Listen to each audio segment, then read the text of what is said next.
The emergence of the Batavi as a distinct Germanic tribe represents one of the most fascinating examples of migration and adaptation in the pre-Roman Netherlands. Archaeological evidence suggests that the ancestors of the Batavi began their southward migration from the Germanic heartlands around the middle of the 1st century BC, driven by a complex combination of population pressure, climate fluctuations, and the magnetic pull of fertile river deltas that promised agricultural abundance and strategic positioning along crucial waterways. Excavations at sites throughout the Rhine delta have revealed a distinctive material culture that bears clear hallmarks of Germanic origin, while simultaneously displaying innovative adaptations to the unique environmental challenges of the Low Countries.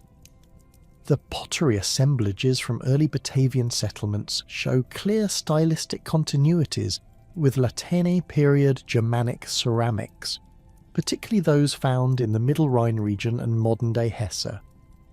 These vessels, characterized by their hand-formed construction and distinctive rim profiles, demonstrate a technological tradition that the migrating groups carried with them across hundreds of kilometers of challenging terrain. The linguistic evidence for Batavian origins proves equally compelling. While no complete Batavian texts survive, the scattered personal names, place names, and tribal designations preserved in Roman sources reveal a West Germanic dialect closely related to the languages spoken by the Chatti Confederation. The name Batavi itself appears to derive from the Germanic root bataz, meaning good or better, combined with the tribal suffix orjos, suggesting these people may have originally identified themselves as the better ones or the improved people. This nomenclature pattern aligns perfectly with naming conventions observed among other Germanic tribes of the period, particularly those originating in the Weser-Rhine corridor. The relationship between the Batavi and the Chatti Confederation extends far beyond mere linguistic similarities. Roman historians, most notably Tacitus, explicitly state that the Batavi were originally part of the Chatti before their migration westward. This connection manifested in shared religious practices, similar warrior traditions, and comparable social hierarchies. Archaeological evidence from both regions supports this assertion through parallel developments in weapon technology, burial customs, and settlement organisation.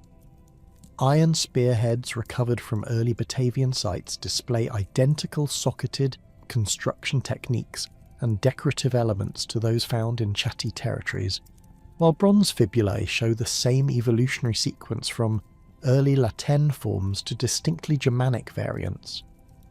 The migration itself appears to have occurred in multiple waves rather than a single mass movement. Stratigraphic evidence from key sites like Kesteren indicates initial small-scale settlements dating to approximately 50 BC, followed by more substantial population influxes over the subsequent decades. These pioneer groups likely consisted of extended family units and their retainers, establishing beachheads that could support larger migrations once the viability of the new territory had been proven. The gradual nature of this process allowed for careful adaptation to local conditions while maintaining essential cultural continuities with the homeland. Geographic factors played a crucial role in determining Batavian settlement patterns within the Rhine Delta. The tribe concentrated their primary settlements on the elevated river levees and sandy ridges that provided both flood protection and access to the complex network of waterways that defined the region. The so-called island of Batavia, bounded by the Rhine, Waal and Lech rivers, offered an ideal combination of defensive advantages and agricultural potential. This territory, roughly corresponding to the modern Batu region, featured well-drained soils suitable for grain cultivation, alongside extensive wetlands that supported cattle grazing and provided abundant natural resources. The Batavian adaptation to their marshy environment demonstrates remarkable ingenuity and environmental awareness. Archaeological investigations have revealed sophisticated water management systems, including carefully constructed drainage ditches, raised field systems, and strategically positioned settlements that maximised both agricultural productivity and flood protection. At TL, excavations have uncovered evidence of planned settlement layouts with houses positioned on artificial mounds called turpen, elevated platforms that kept domestic structures above seasonal flood levels while providing commanding views of the surrounding landscape. The material culture recovered from these early settlements reveals a society in transition, blending traditional Germanic practices with innovations necessitated by their new environment. Wooden artefacts, preserved in the anaerobic conditions of the Delta's peat deposits, provide unprecedented insights into Batavian craftsmanship and daily life. Excavated wooden bowls, tools, and structural elements display sophisticated joinery techniques and decorative carving that reflects both functional requirements and aesthetic preferences rooted in Germanic tradition. Batavian religious practices during this formative period combined ancestral Germanic beliefs with adaptations to their riverine environment. Votive deposits recovered from sacred sites along the Rhine, and its tributaries include weapons, jewellery, and ceramic vessels that follow established Germanic ritual patterns while incorporating local elements. The famous weapon deposits at Kessel Lith, dating to the late 1st century BC and early 1st century AD, contain hundreds of deliberately damaged swords, spears and shields that were ceremonially offered to the gods. The systematic destruction of these weapons before deposition follows Germanic traditions documented across northern Europe, suggesting the Batavi maintained their ancestral religious practices despite geographical displacement. The social structure of early Batavian society appears to have been organised around extended kinship groups, led by warrior aristocrats who derived their authority from martial prowess, wealth accumulation, and religious sanction. Archaeological evidence for social stratification emerges clearly from burial practices documented at sites throughout the Rhine Delta. Elite graves contain imported Roman goods alongside traditional Germanic weapons and ornaments, indicating both the maintenance of warrior ideals and the development of new status symbols appropriate to the changing political landscape.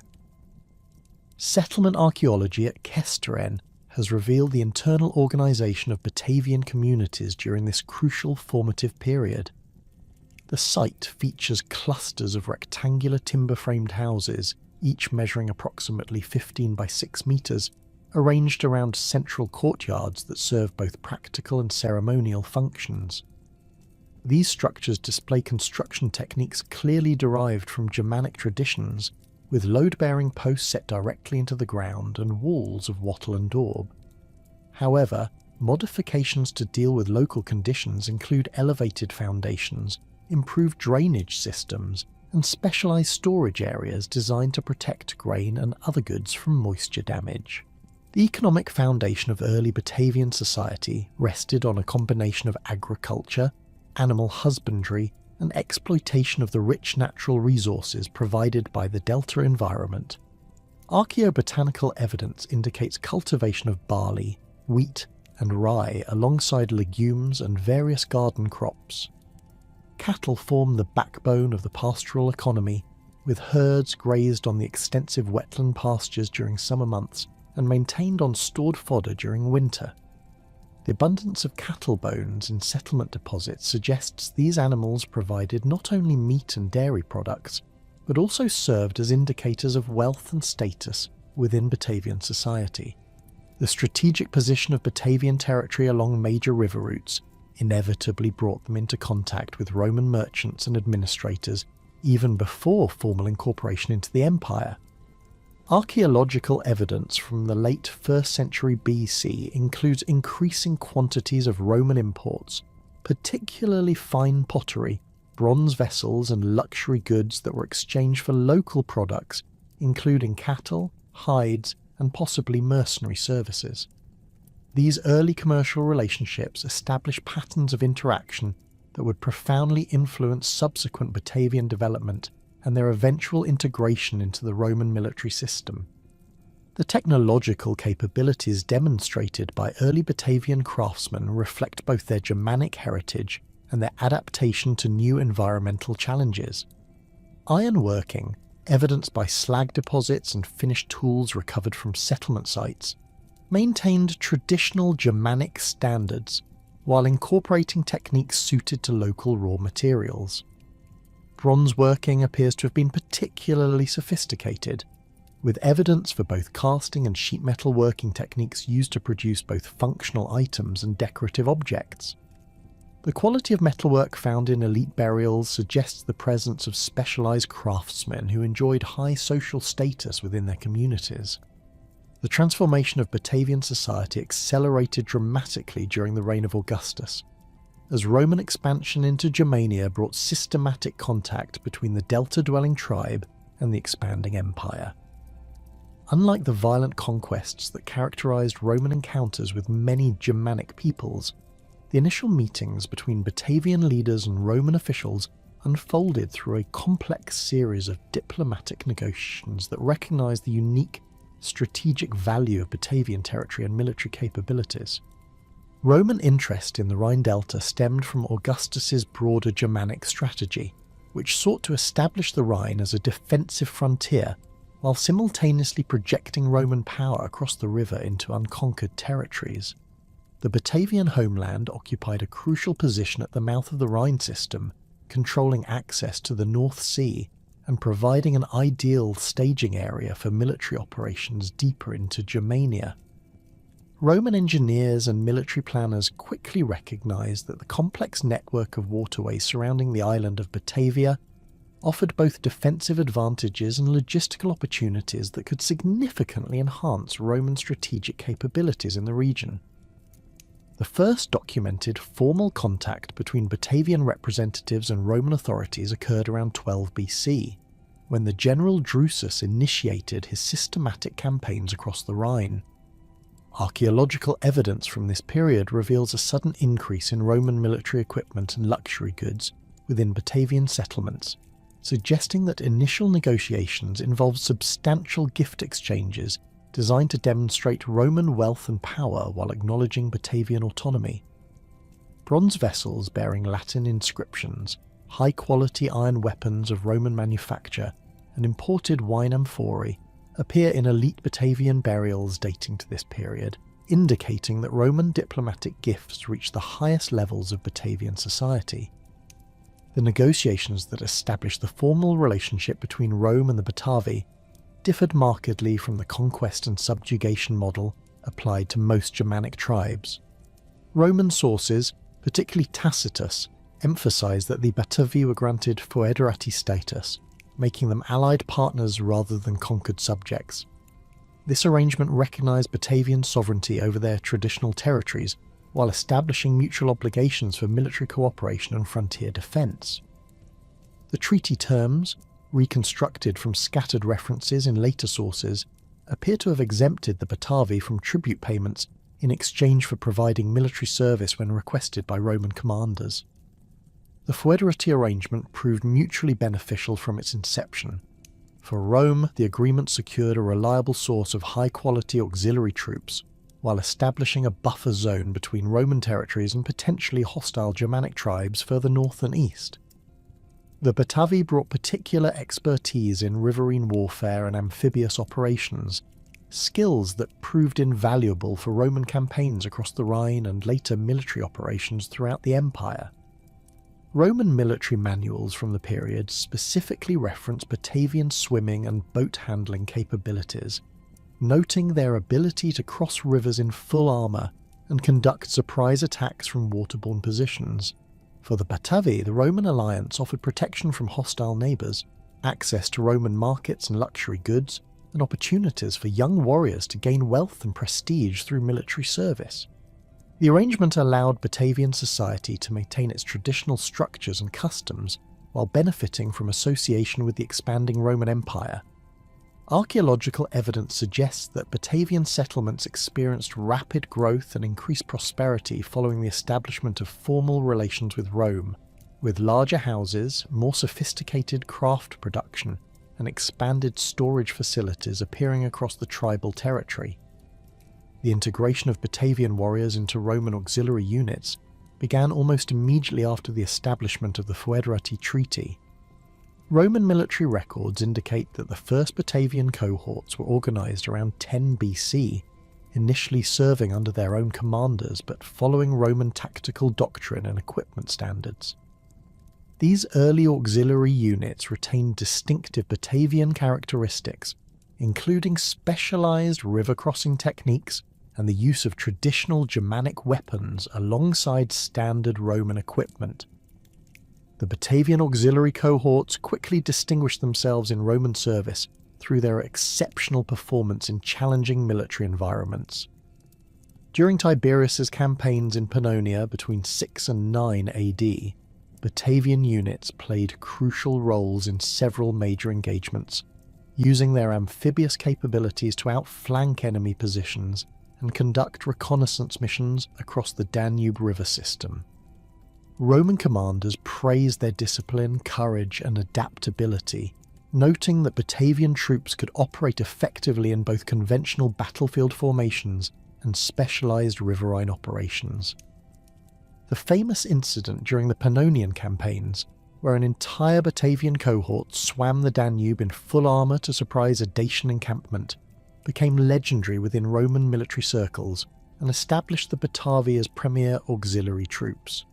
This achievement, documented by multiple Roman historians, demonstrated not only individual courage, but also the sophisticated training and unit cohesion that characterised Batavian military organisation. The successful operation resulted in the capture of significant enemy supplies and prisoners while suffering minimal casualties, proving the tactical value of Batavian specialised capabilities. The recruitment system developed for Batavian auxiliary service reflected the careful balance maintained between Roman military needs and Batavian social structures. Young Batavian warriors typically served for 25 years, beginning their service around age 18 and returning to their homeland as veterans, with Roman citizenship and substantial accumulated wealth. The recruitment process respected traditional Batavian kinship networks, with entire extended families often providing multiple generations of auxiliary soldiers while maintaining their positions within tribal society. Economic transformation accelerated as commercial relationships between Roman merchants and Batavian producers expanded beyond simple luxury exchanges. Roman traders established permanent settlements within Batavian territory, creating market centres where local products could be processed and prepared for export throughout the empire. Cattle remained the primary Batavian export, with archaeological evidence suggesting systematic expansion of herding operations to meet Roman demand for leather, meat, and live animals for military supplies and urban consumption. The development of specialised craft production for Roman markets transformed traditional Batavian economic activities. Pottery workshops began producing vessels designed to Roman specifications while maintaining distinctive Germanic decorative elements that appealed to Roman consumers seeking exotic goods. Metalworking expanded to include production of military equipment for auxiliary units, with Batavian smiths learning Roman techniques while contributing their own innovations in weapon design and manufacture. Roman administrative practices gradually influenced Batavian governance structures without completely displacing traditional authority patterns. Roman officials established formal relationships with recognised Batavian leaders, providing them with symbols of Roman approval such as official seals, ceremonial weapons, and written confirmations of their authority. These diplomatic gifts, recovered from elite Batavian burials, demonstrate the careful attention Roman administrators paid to maintaining productive relationships with tribal leadership while gradually introducing Roman concepts of formal authority and administrative documentation. The construction of Roman military installations within or adjacent to Batavian territory created new centres of cultural exchange and economic activity. Archaeological excavations at sites like Nijmegen have revealed extensive interaction between Roman soldiers and local Batavian populations, with evidence for intermarriage, shared religious practices, and collaborative commercial ventures. These military settlements served as conduits for Roman cultural influences, while providing Batavian communities with direct access to Roman goods, technologies, and administrative practices. Religious syncretism emerged as Roman and Germanic spiritual traditions encountered each other through sustained contact. Votive inscriptions from the period reveal Batavian adoption of Roman religious formula while maintaining dedication to traditional Germanic deities.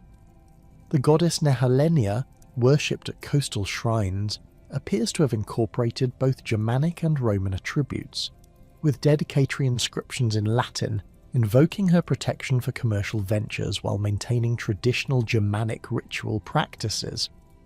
The transformation of Batavian material culture during this period reflects the complex process of cultural adaptation and selective adoption of Roman practices. Roman-style buildings began appearing in Batavian settlements, but typically incorporated Germanic architectural elements and served functions related to traditional social activities. Imported Roman pottery supplemented rather than replaced traditional Germanic ceramics, with different vessel types serving specific cultural and practical purposes within Batavian households.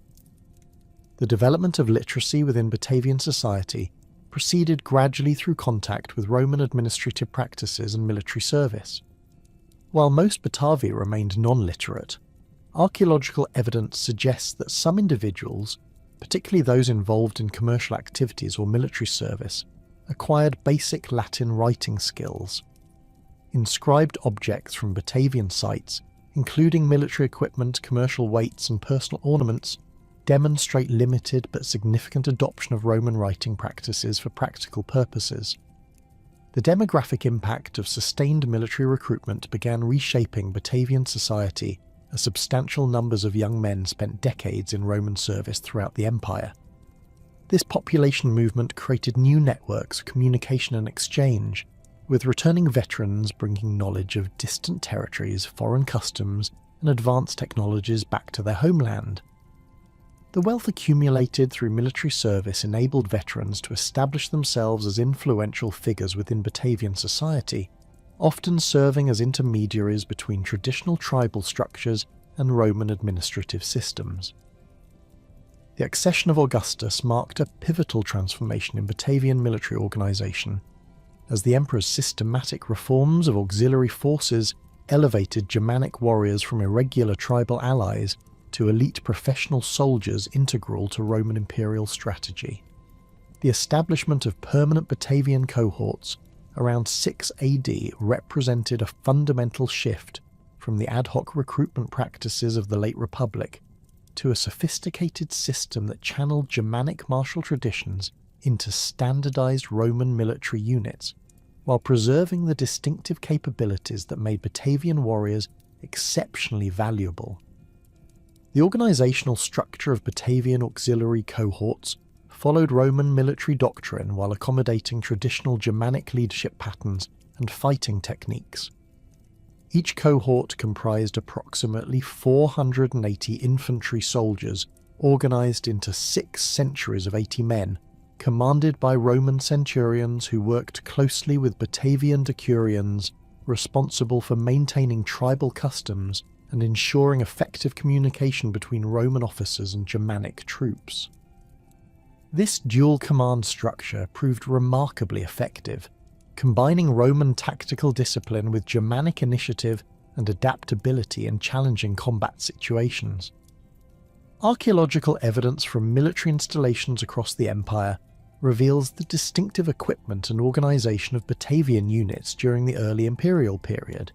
Excavations at Chester, Caerleon, and other frontier fortresses have uncovered specialised gear that reflects Batavian amphibious capabilities, including waterproofed leather containers for river crossings, modified shields designed for swimming operations, and distinctive spear points optimised for both mounted and dismounted combat. The famous Batavian oval shields, reinforced with iron bosses and decorated with tribal symbols, became instantly recognisable throughout Roman military circles as markers of elite auxiliary status. The recruitment system developed under Augustus established formal quotas and procedures that balanced Roman military needs with Batavian demographic realities. Annual levies typically drew between 200 and 300 young warriors from the tribal territory, representing roughly 5% of the male population of military age. This recruitment rate provided sufficient manpower for Roman operations while avoiding demographic disruption that might destabilize Batavian society. The selection process favored individuals who demonstrated swimming proficiency, horsemanship skills, and the physical attributes necessary for specialized riverine operations. Training protocols for Batavian recruits combined standard Roman military instruction with specialized techniques that exploited their natural advantages in aquatic environments. Military manuals from the period describe elaborate exercises where Batavian soldiers practiced crossing rivers in full armour, conducting amphibious assaults against fortified positions, and coordinating complex manoeuvres involving both mounted and dismounted troops operating from waterborne platforms. These training regimens, conducted at specialised facilities along the Rhine, produced soldiers capable of operations impossible for conventional Roman legions. The formation of the Batavian Guard represented the apex of Germanic military integration into Roman imperial service, as Augustus selected the most accomplished Batavian warriors to serve as his personal bodyguards within the imperial palace complex. The Custodes Corporis, as these elite troops were formally designated, numbered approximately 500 men organised into a single cohort under the direct command of a Roman tribune who reported exclusively to the emperor. Unlike other auxiliary units, the Batavian Guard enjoyed permanent residence in Rome, occupying barracks adjacent to the Palatine Hill and participating in imperial ceremonies as visible symbols of Augustus's authority over Germanic peoples. The selection criteria for the Batavian Guard exceeded even the demanding standards applied to Praetorian recruitment, requiring candidates to demonstrate exceptional physical prowess, unwavering loyalty, and sophisticated understanding of both Germanic and Roman cultural protocols. Prospective guardsmen underwent rigorous testing that included swimming endurance trials, mounted combat demonstrations, and complex loyalty oaths administered in both Latin and Germanic dialects. The psychological impact of these towering Germanic warriors, typically standing over 6 feet tall and bearing distinctive tribal tattoos and hairstyles, reinforced Augustus's image as a ruler who commanded respect from Rome's most formidable enemies. The daily responsibilities of the Batavian Guard extended far beyond ceremonial functions to encompass genuine security operations within the imperial household. Archaeological evidence from the Palatine excavations reveals specialized quarters equipped with Germanic weapons alongside Roman military gear, suggesting these troops maintained their traditional fighting capabilities while adapting to urban security requirements. Written sources describe Batavian guardsmen accompanying Augustus on hunting expeditions, diplomatic missions, and public appearances throughout the city, serving as both protectors and visible demonstrations of imperial power. The prestigious status accorded to Batavian Guard service created powerful incentives for military excellence throughout the broader auxiliary system, as outstanding performance in regular cohorts could lead to selection for imperial service. This career progression encouraged competitive excellence among Batavian units stationed across the empire, with commanders regularly submitting recommendations for soldiers who demonstrated exceptional courage, skill, or leadership potential. The promise of advancement to guard status motivated individual achievement, while reinforcing unit cohesion and professional standards. Military campaigns in Britain provided the most dramatic demonstration of Batavian tactical capabilities, as their amphibious expertise proved decisive in several crucial engagements during the Claudian conquest. The crossing of the Medway in 43 AD showcased Batavian river warfare techniques on a strategic scale, as Germanic auxiliaries swam the river in full armour to establish bridgeheads that enabled Roman legions to outflank British defensive positions. This operation, described in detail by Cassius Dio, involved over 1,000 Batavian soldiers who crossed the river at night, surprised British sentries, and held their positions against counterattacks until Roman engineers could construct permanent bridges. The psychological impact of Batavian amphibious operations extended beyond their immediate tactical value, as British warriors had never encountered soldiers capable of such aquatic manoeuvres. Contemporary accounts describe the terror induced by Germanic warriors emerging from rivers like supernatural beings, their distinctive war cries echoing across the water as they formed battle lines on supposedly secure riverbanks. This psychological advantage proved particularly valuable during the siege of Camulodunum, where Batavian units used river approaches to infiltrate British strongholds and open gates for conventional Roman assault forces. Subsequent British campaigns demonstrated the versatility of Batavian military capabilities beyond their famous amphibious specialisations. During operations in Wales between 47 and 51 AD, Batavian cohorts adapted their river crossing techniques to mountain warfare, using their exceptional physical conditioning and unit cohesion to conduct difficult operations in challenging terrain. The Siege of Anglesey in 60 AD required Batavian engineers to construct specialised boats capable of transporting cavalry across the Menai Strait, demonstrating their technological innovation alongside martial prowess. Germanic frontier operations provided additional opportunities for Batavian units to distinguish themselves while serving in familiar geographical environments. The campaigns of Germanicus between 14 and 16 AD employed Batavian cohorts as reconnaissance forces and rapid response units capable of operating independently behind enemy lines. Their intimate knowledge of Germanic tribal customs, languages, and territorial boundaries made them invaluable for intelligence gathering and diplomatic missions that required cultural sensitivity alongside military capability. The famous raid on the Cherusci stronghold at the Weser River demonstrated Batavian operational independence and tactical sophistication. A single Batavian cohort operating without Roman legionary support penetrated 50 miles into hostile territory to rescue Roman prisoners and recover legion standards lost during the Varus disaster. This mission, accomplished through a combination of deception, rapid movement, and precise timing, restored Roman prestige while showcasing the exceptional capabilities of Germanic auxiliary troops under competent leadership. Danube frontier operations during the reigns of Tiberius and Claudius provided Batavian units with extensive combat experience against Dacian and Sarmatian opponents whose fighting techniques differed significantly from Germanic and British methods. These campaigns required tactical adaptations that demonstrated Batavian flexibility and professional competence. Archaeological evidence from Dacia reveals Batavian equipment modifications designed for combat against heavily armoured cavalry, including longer spears, reinforced shields, and specialised anti-cavalry tactics developed through battlefield experience.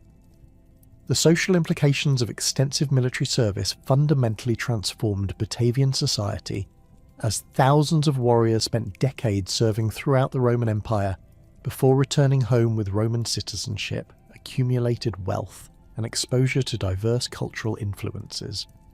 Veterans typically returned to their homeland after 25 years of service bearing Roman names, speaking fluent Latin, and possessing detailed knowledge of imperial administrative practices, commercial opportunities, and technological innovations. The economic impact of veteran wealth infusion accelerated Batavian social stratification, as returning soldiers used their accumulated savings to acquire land, livestock, and commercial enterprises that elevated their families within traditional tribal hierarchies. Archaeological evidence from the mid-1st century AD reveals substantial increases in house sizes, luxury goods, and craft specialisation within Batavian settlements, indicating that military service provided effective pathways for social mobility and economic advancement. Roman citizenship grants to auxiliary veterans created a new category within Batavian society, as these individuals enjoyed legal privileges and commercial opportunities unavailable to their non-citizen kinsmen while maintaining their positions within traditional Germanic social networks.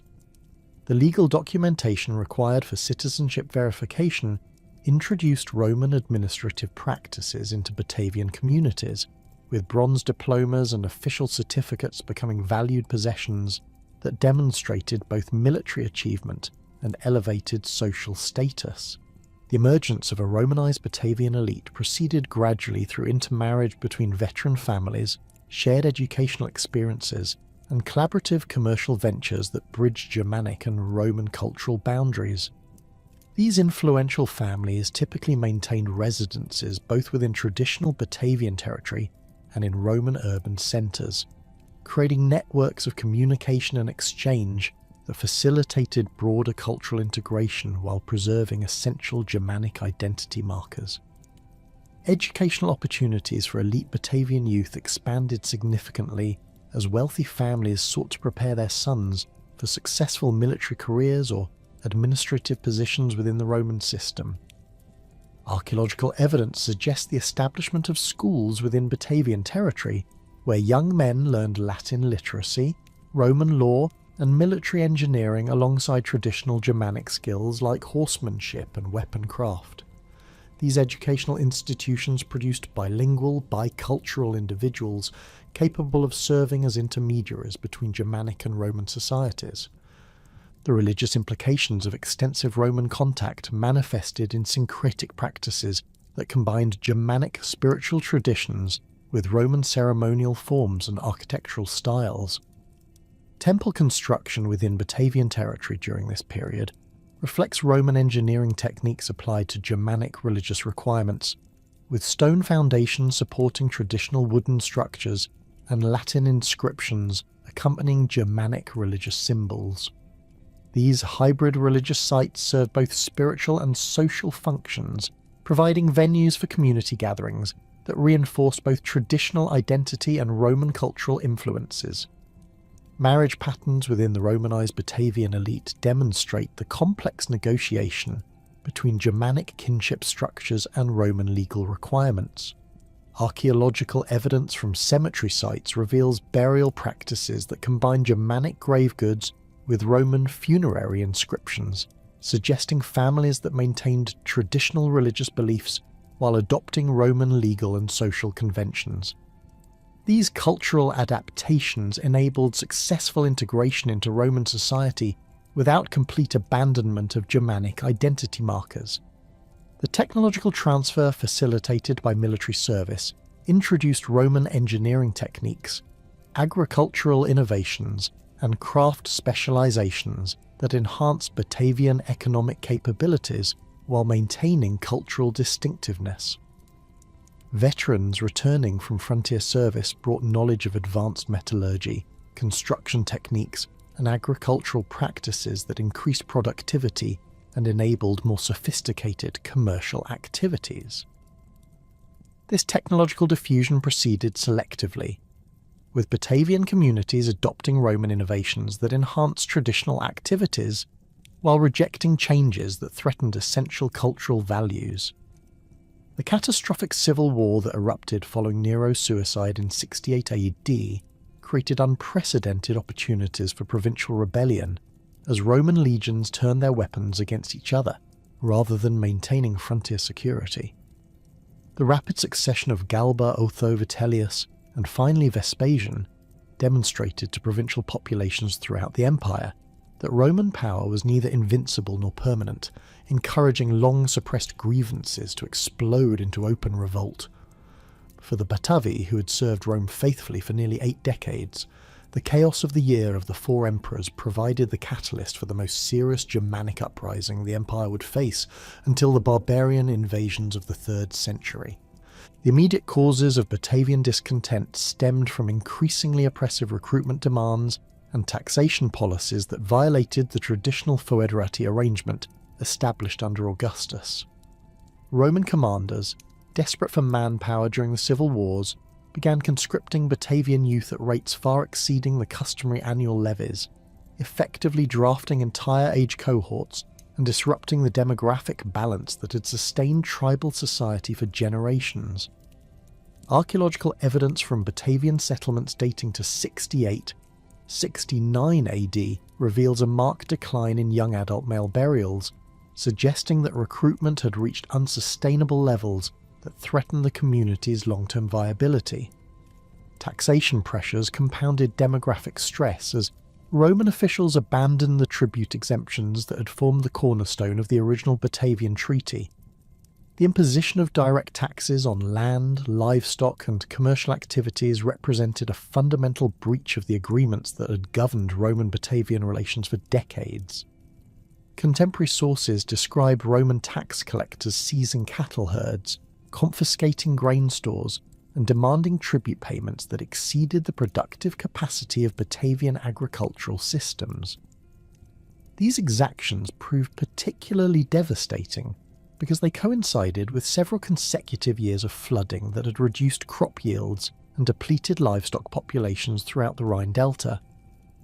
The corruption and brutality of Roman administrators stationed in Batavian territory further inflamed tribal resentment, as officials exploited their positions for personal enrichment while showing contempt for Germanic customs and legal traditions.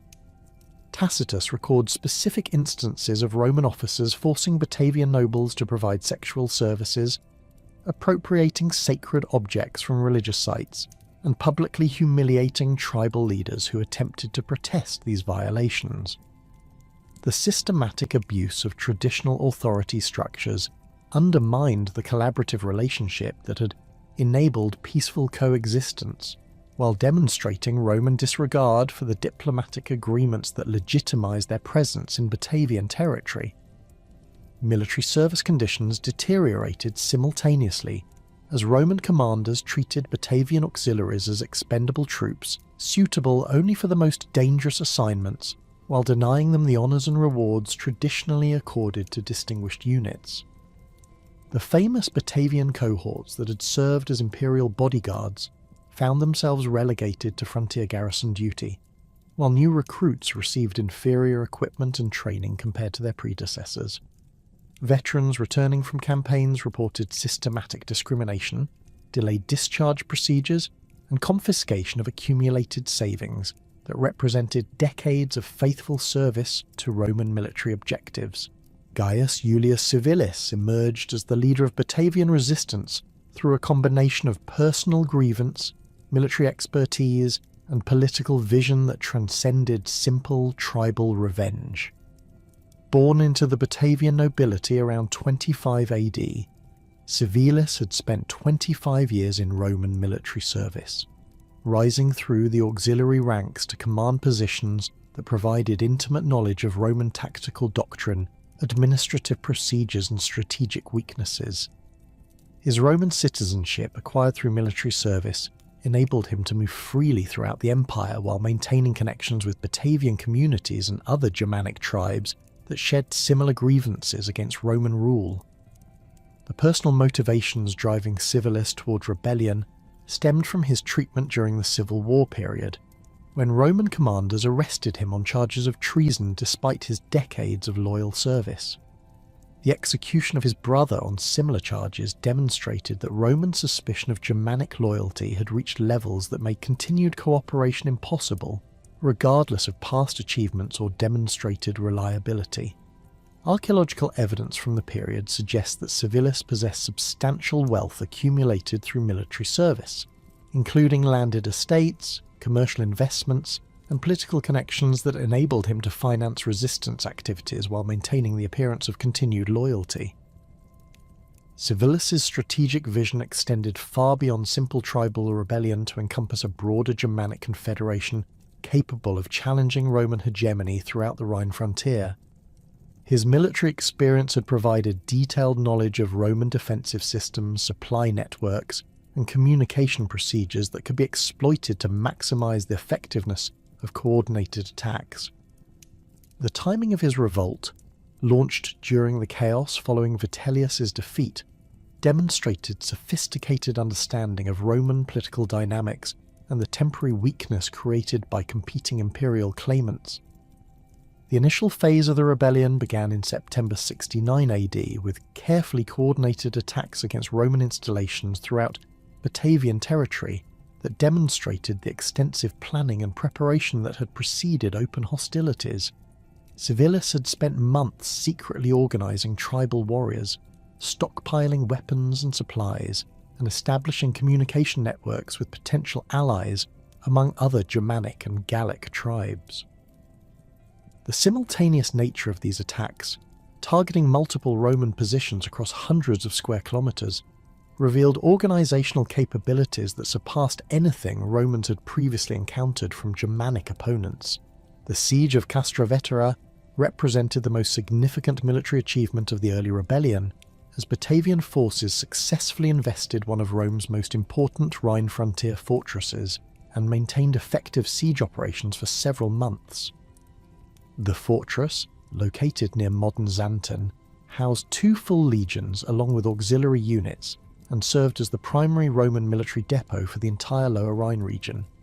Archaeological excavations at the site have revealed extensive siege works, including earthen ramparts, wooden palisades, and specialised siege equipment that demonstrate sophisticated engineering capabilities among the Batavian attackers. Civilis employed innovative siege tactics that combined traditional Germanic assault methods with techniques learned through Roman military service, creating hybrid approaches that exploited both Roman defensive assumptions and Germanic tactical advantages. The Batavian forces constructed elaborate earthworks that enabled them to approach the fortress walls while remaining protected from Roman artillery, using their superior knowledge of local terrain to position siege equipment in locations that maximised effectiveness while minimising exposure to counterattacks. The siege demonstrated remarkable logistical organisation, with Batavian supply trains maintaining consistent delivery of food, weapons, and construction materials despite Roman efforts to disrupt their operations. The psychological impact of the siege extended far beyond its immediate military significance, as news of Germanic forces successfully challenging a major Roman fortress spread throughout Gaul and Germania, encouraging other tribes to consider similar resistance. Roman sources described the terror experienced by garrison troops who had never faced sustained siege operations conducted by opponents possessing detailed knowledge of Roman defensive procedures and tactical doctrine. The prolonged nature of the siege, lasting from October 69 AD through March 70 AD, demonstrated Batavian determination and capability, while revealing Roman vulnerability when separated from their usual advantages in mobility and supply. Naval operations on the Rhine showcased the distinctive Batavian military capabilities that had originally attracted Roman attention, as Germanic warriors adapted their traditional riverine skills to large-scale military operations against Roman river fleets. The Batavi constructed a formidable naval force using both captured Roman vessels and specially designed Germanic craft optimized for Rhine navigation and amphibious operations. These vessels, described in contemporary sources as low-profile boats capable of rapid maneuvers in shallow water, proved ideally suited for surprise attacks against Roman supply convoys and troop transports. The Battle of the Old Rhine in early 70 AD demonstrated Batavian naval superiority in their home waters, as Germanic forces destroyed a Roman fleet attempting to relieve the siege of Castra Vetera. The engagement showcased innovative tactics that combined traditional Germanic boarding techniques with sophisticated understanding of Roman naval procedures acquired through auxiliary service. Batavian warriors used their exceptional swimming abilities to approach Roman vessels underwater, emerging to attack crews while companion boats provided covering fire with specialised river warfare weapons. Archaeological evidence from shipwrecks in the Rhine system reveals the technological sophistication of Batavian naval construction, with vessel designs that incorporated both Germanic traditions and Roman innovations to create craft superior to standard Roman river ships in local conditions.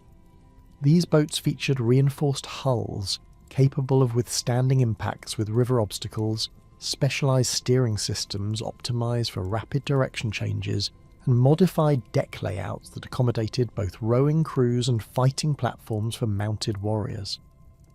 The broader context of the revolt encompassed extensive alliances with Gallic and Germanic tribes that transformed a localized Batavian uprising into a general rebellion threatening Roman control throughout the Rhine frontier. Civilis had spent considerable effort cultivating relationships with tribal leaders who shared similar grievances against Roman rule, creating a coordinated resistance movement that stretched from the North Sea to the Alpine foothills. The Treveri, Lingones and other Gallic tribes provided crucial support through coordinated attacks that prevented Roman forces from concentrating against Batavian positions. The alliance with the Bructeri, Tencteri and other trans-Rhenish Germanic tribes brought additional military capabilities including cavalry forces and siege specialists that enhanced Batavian operational capacity. These tribal confederates contributed approximately 20,000 additional warriors to the rebellion, doubling the effective strength available to Civilis while providing expertise in different combat specializations. The coordination required to maintain effective cooperation among tribes with distinct languages, customs and military traditions demonstrated remarkable diplomatic and organizational skills among the rebellion's leadership. Religious dimensions of the revolt provided crucial ideological motivation, as Germanic druids and priests proclaimed the uprising as divinely sanctioned resistance against Roman oppression. The prophetess Veleda, residing in a tower near the Lippe River, issued pronouncements supporting the rebellion and predicting Roman defeat that carried enormous psychological weight throughout the Germanic world.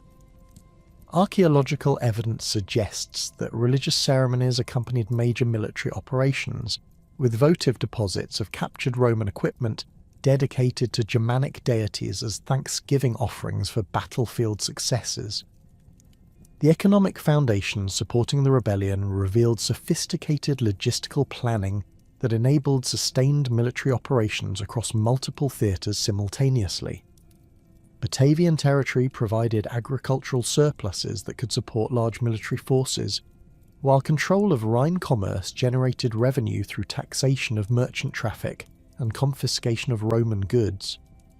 The rebellion's ability to maintain effective operations for over a year demonstrated economic capabilities that surpassed Roman estimates of Germanic organizational capacity. Military innovations developed during the revolt influenced subsequent Germanic warfare techniques and contributed to the tactical evolution that would characterize later barbarian invasions. Batavian forces pioneered combined arms approaches that integrated infantry, cavalry and naval elements in coordinated operations that exploited Roman tactical assumptions and defensive preparations. These innovations, preserved in Germanic military traditions, provided foundation techniques that later tribal confederations would employ against Roman frontier defences throughout the imperial period. The territorial extent of the rebellion encompassed virtually the entire Rhine frontier, from the North Sea to modern Switzerland, representing the most serious challenge to Roman control in Western Europe since the Gallic Wars. Civilis established administrative structures throughout the occupied territories that demonstrated sophisticated understanding of governmental requirements while maintaining Germanic cultural autonomy. These temporary institutions provided models for later Germanic political organisation, while revealing the administrative capabilities that had developed within Romanized tribal elites. The appointment of Quintus Petilius Cerialis as commander of the Rhine armies in early 70 AD marked the beginning of Rome's systematic response to the Batavian uprising, bringing to bear the full weight of imperial military resources against what had become the most serious Germanic challenge to Roman authority since the Cimbrian Wars. Cerialis, a seasoned commander who possessed intimate knowledge of Germanic warfare from previous Rhine campaigns, arrived with explicit instructions from Vespasian to crush the rebellion completely, while demonstrating to other potential rebels the consequences of challenging Roman power. The Roman military response involved the largest concentration of legionary forces on the Rhine frontier since the campaigns of Germanicus, with 4 complete legions supplemented by extensive auxiliary units drawn from across the empire. The city Tingemina, recalled from Britain specifically for this campaign, brought veterans experienced in suppressing provincial rebellions, while Rapax and Via Laude provided the core strength for sustained siege operations. Archaeological evidence from military camps established during this period reveals the massive logistical preparations required to support approximately 40,000 Roman troops operating in hostile territory, with supply depots, field hospitals, and engineering workshops constructed at strategic locations throughout the campaign zone. Cerealis implemented a methodical strategy that prioritized the systematic reduction of Batavian strongholds while preventing Civilis from concentrating his forces for decisive battle. Roman engineering capabilities proved decisive in this approach, as legionary engineers constructed siege works, bridges, and fortified camps that enabled sustained operations despite Batavian attempts to exploit their superior knowledge of local terrain. The Romans established a network of fortified positions that controlled river crossings, supply routes, and communication lines, effectively fragmenting Batavian territory and isolating rebel forces from their allies and supply sources. The siege of Batavian island strongholds demonstrated Roman adaptability in riverine warfare, as Cerealis modified traditional siege techniques to accommodate the unique challenges posed by the Rhine Delta's complex waterway system. Roman engineers constructed specialized pontoon bridges capable of rapid deployment and repositioning, enabling legionary forces to maintain pressure on multiple Batavian positions simultaneously while preventing rebel forces from using their amphibious capabilities to escape encirclement. These engineering achievements required innovation in both design and construction techniques, with archaeological remains revealing sophisticated anchoring systems and modular construction methods that enabled rapid assembly under combat conditions. Naval operations played a crucial role in the Roman reconquest, as Cerealis recognized that control of the Rhine waterways was essential for both supply operations and preventing Batavian forces from exploiting their traditional advantages in riverine combat. The Romans assembled a substantial fleet of purpose-built river warships supplemented by requisitioned merchant vessels converted for military use. These craft, equipped with artillery and designed for shallow water operations, enabled Roman forces to challenge Batavian naval supremacy, while providing mobile platforms for amphibious assaults against fortified positions. The technological superiority of Roman siege equipment became apparent during the reduction of major Batavian fortifications, where traditional Germanic defensive techniques proved inadequate against systematic Roman engineering approaches.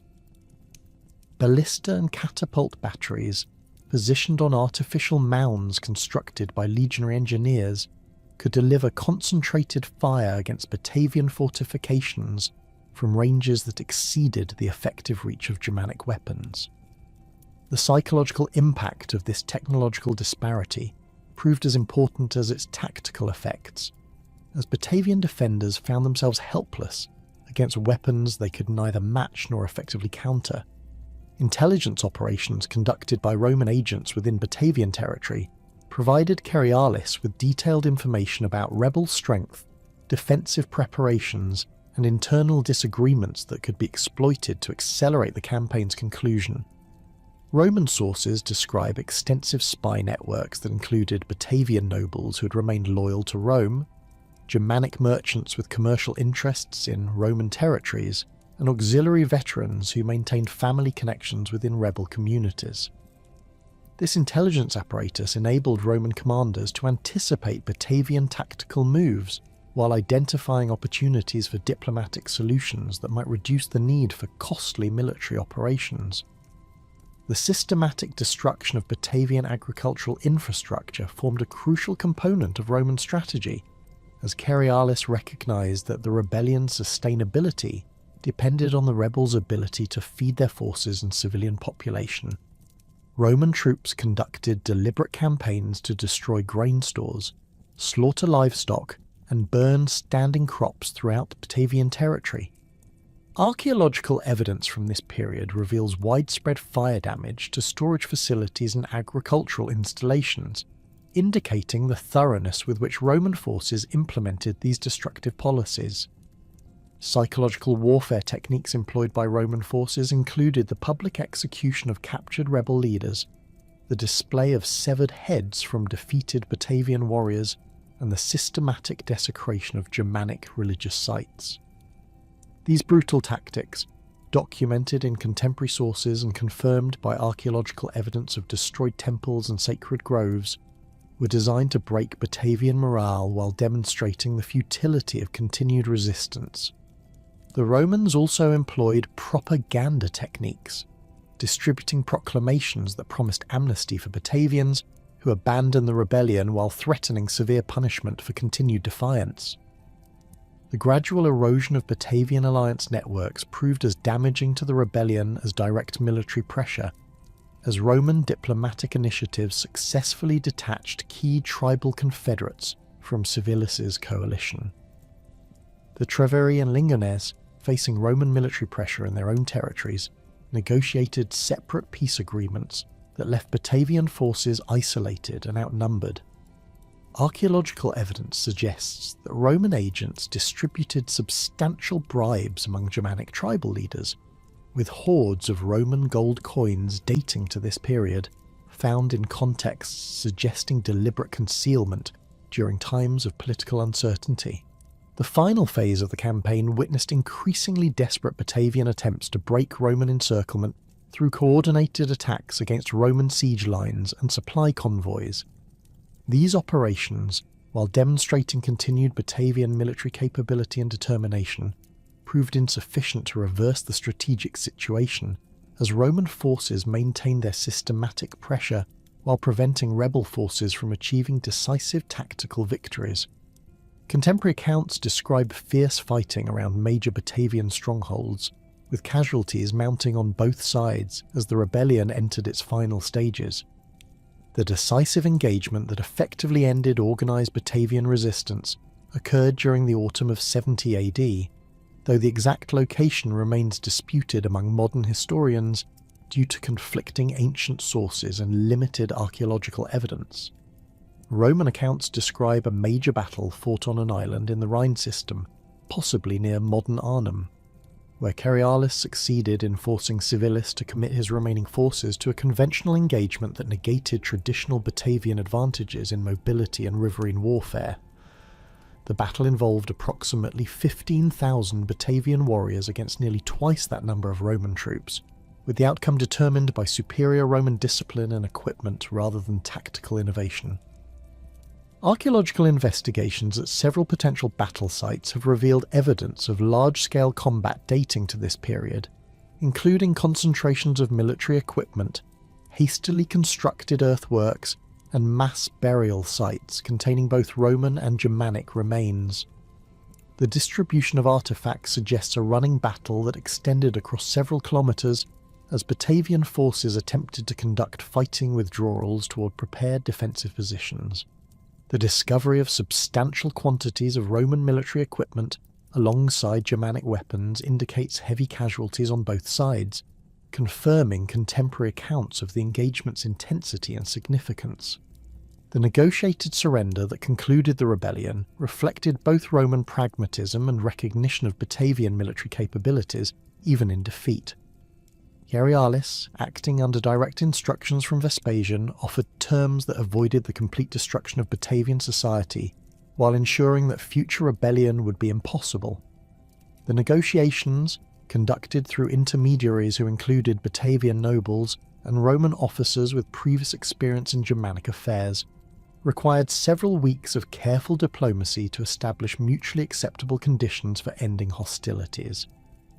The surrender terms imposed on the Batavi represented a fundamental transformation of their relationship with Rome, replacing the traditional foederati arrangement with direct imperial administration that eliminated Batavian political autonomy while preserving certain cultural privileges. The tribal territory was formally incorporated into the Roman province of Germania, Inferior, with Roman officials assuming direct control over taxation, military recruitment, and legal proceedings. Archaeological evidence from administrative sites established during this period reveals the construction of Roman-style government buildings, courts, and tax collection facilities that mark the end of traditional Batavian self-governance. Military reorganisation formed the most significant component of the post-rebellion settlement, as Roman authorities disbanded existing Batavian auxiliary units while establishing new formations under direct Roman command. The famous Batavian cohorts that had served as imperial bodyguards were permanently dissolved, with their members either executed, enslaved, or transferred to frontier garrisons in distant provinces where they could pose no threat to Roman security.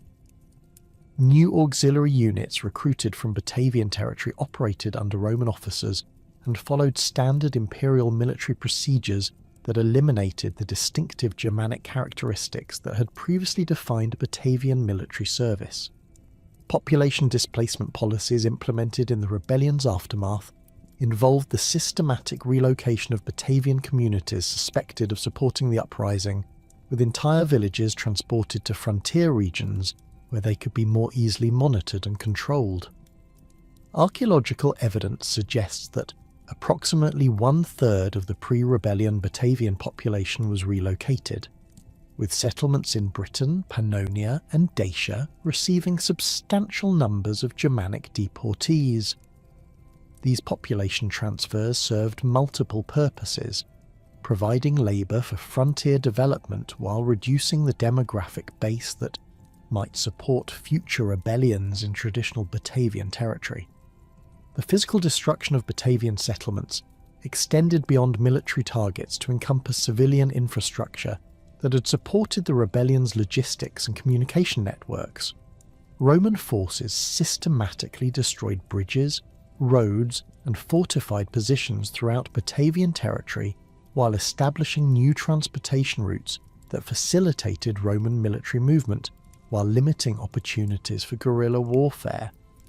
Archaeological surveys reveal that approximately 60% of pre-rebellion Batavian settlements show evidence of deliberate destruction during this period, with many sites abandoned permanently following Roman punitive operations. Economic reorganisation involved the confiscation of substantial Batavian wealth, including livestock herds, agricultural land and commercial enterprises that had provided financial support for the rebellion. Roman authorities established new taxation systems that extracted significantly higher revenues than previous arrangements, while funding the expanded military presence required to prevent future uprisings. The imposition of tribute payments in grain, livestock and manufactured goods represented a return to exploitative policies that the original Foederati Treaty had specifically prohibited. Religious oppression targeted Germanic spiritual practices that had provided ideological support for the rebellion, with Roman authorities destroying sacred groves, temples and cult sites throughout Batavian territory. The famous prophetess Velida was captured and transported to Rome, where she was displayed in Vespasian's triumph, before being executed as a symbol of defeated Germanic resistance. Archaeological evidence reveals the systematic destruction of religious sites, with many locations showing signs of deliberate desecration, including the toppling of cult statues and the burning of wooden temple structures. Cultural assimilation policies implemented during the post-rebellion period aimed to eliminate distinctive Germanic practices that might serve as focal points for future resistance movements. Roman authorities prohibited traditional Germanic assembly meetings, banned the use of Germanic languages in official proceedings, and required Batavian children to receive Roman-style education that emphasized imperial loyalty over tribal identity. These policies, while not entirely successful, significantly weakened traditional Batavian cultural institutions while promoting Romanization among the surviving population. The establishment of veteran colonies within former Batavian territory provided a permanent Roman presence that could monitor local populations while demonstrating the benefits of loyalty to imperial authority. These settlements, populated by retired legionary soldiers and their families, served as centres for Roman culture and administration, while providing military reserves that could respond quickly to any signs of renewed unrest. Archaeological excavations at these colonial sites reveal substantial investment in infrastructure, including forums, baths, and theatres that showcased Roman civilization to local Germanic populations. Legal reforms imposed following the rebellion eliminated traditional Germanic law codes and judicial procedures, replacing them with Roman legal systems that provided no recognition for tribal customs or autonomous governance. Batavian nobles lost their traditional authority to adjudicate disputes and impose punishments, with all legal proceedings transferred to Roman magistrates who applied imperial law without consideration for Germanic precedents. This legal transformation represented perhaps the most fundamental change in daily life for ordinary Batavians, who found themselves subject to alien legal concepts and procedures that showed no respect for traditional practices.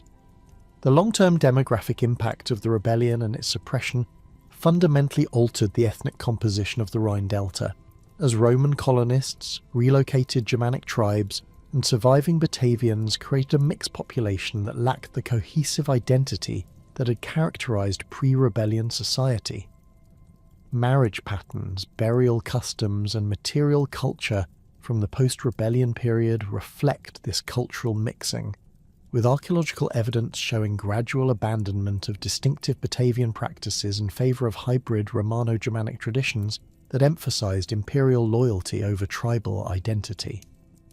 The systematic reconstruction of Batavian society, following the catastrophic defeat of Civilis, required unprecedented Roman administrative intervention that transformed every aspect of Germanic life within the Rhine Delta. Roman officials, operating under direct imperial mandate from Vespasian, established a comprehensive occupation government that dismantled traditional tribal institutions while constructing new administrative frameworks designed to prevent future rebellions through complete cultural integration. The appointment of Gaius Delius Vocula as the first Roman governor of the reorganized territory marked the beginning of intensive Romanization policies that would fundamentally alter the character of Batavian civilization over the subsequent century. The new administrative structure imposed on former Batavian territory eliminated all vestiges of tribal self-governance, replacing traditional Germanic councils and chieftains with Roman magistrates, who answered directly to the provincial governor in Cologne. Archaeological evidence from newly constructed administrative centres reveals the establishment of basilicas, archives, and court facilities that followed standard Roman municipal designs, while incorporating security features appropriate for governing a recently conquered population. The complex at Nijmegen, built on the ruins of the pre-rebellion tribal capital, featured massive stone walls, guard towers, and underground detention facilities that demonstrated Roman determination to maintain absolute control over the pacified territory. Roman census operations conducted between 71 and 73 AD provided the foundation for systematic population control and taxation assessment that replaced the informal arrangements of the previous Foederati period. These surveys, documented on bronze tablets discovered at various sites throughout the region, recorded individual names, family relationships, property holdings, and military service records with unprecedented precision. The census data reveals that the surviving Batavian population had been reduced to approximately 40,000 individuals from pre-rebellion estimates of nearly 80,000, indicating the devastating demographic impact of warfare, deportations, and voluntary emigration to territories beyond Roman control. Property redistribution formed a crucial component of the Roman reconstruction program, as imperial agents confiscated lands belonging to families that had supported the rebellion, while redistributing these holdings to loyal collaborators and Roman colonists. Archaeological surveys indicate that nearly half of all agricultural land within traditional Batavian territory changed ownership during this period, with many of the most productive estates granted to Roman veterans who established villa complexes that introduced Mediterranean agricultural techniques to the Germanic countryside.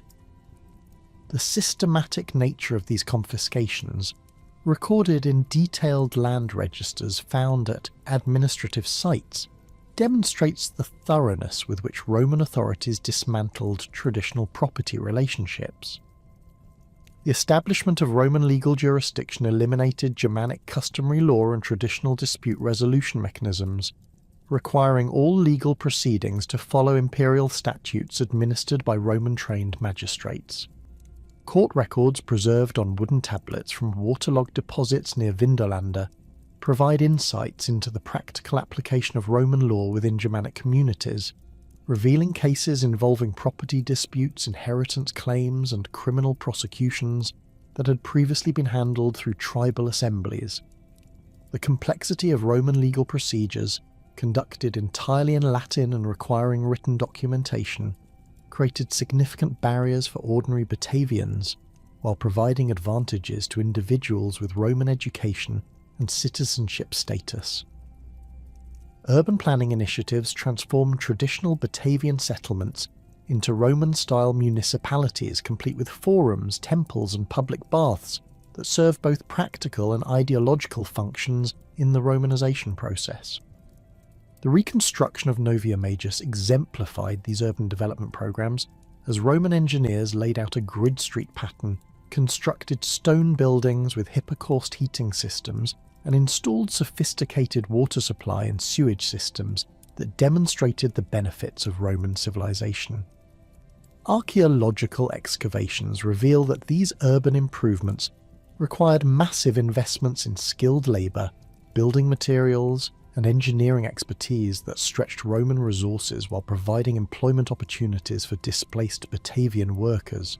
The gradual adoption of Roman architectural styles proceeded through a combination of official encouragement and practical necessity, as traditional Germanic building techniques proved inadequate for the larger, more complex structures required by Roman administrative and commercial activities. Stonemasonry, previously unknown in Batavian territory, became essential for constructing durable public buildings, while Roman concrete techniques enabled the creation of massive foundations and vaulted spaces impossible with traditional wooden construction. Private residences belonging to wealthy Batavians began incorporating Roman features such as painted wall plasters, mosaic floors, and glazed windows that demonstrated their owners' successful adaptation to Roman cultural expectations.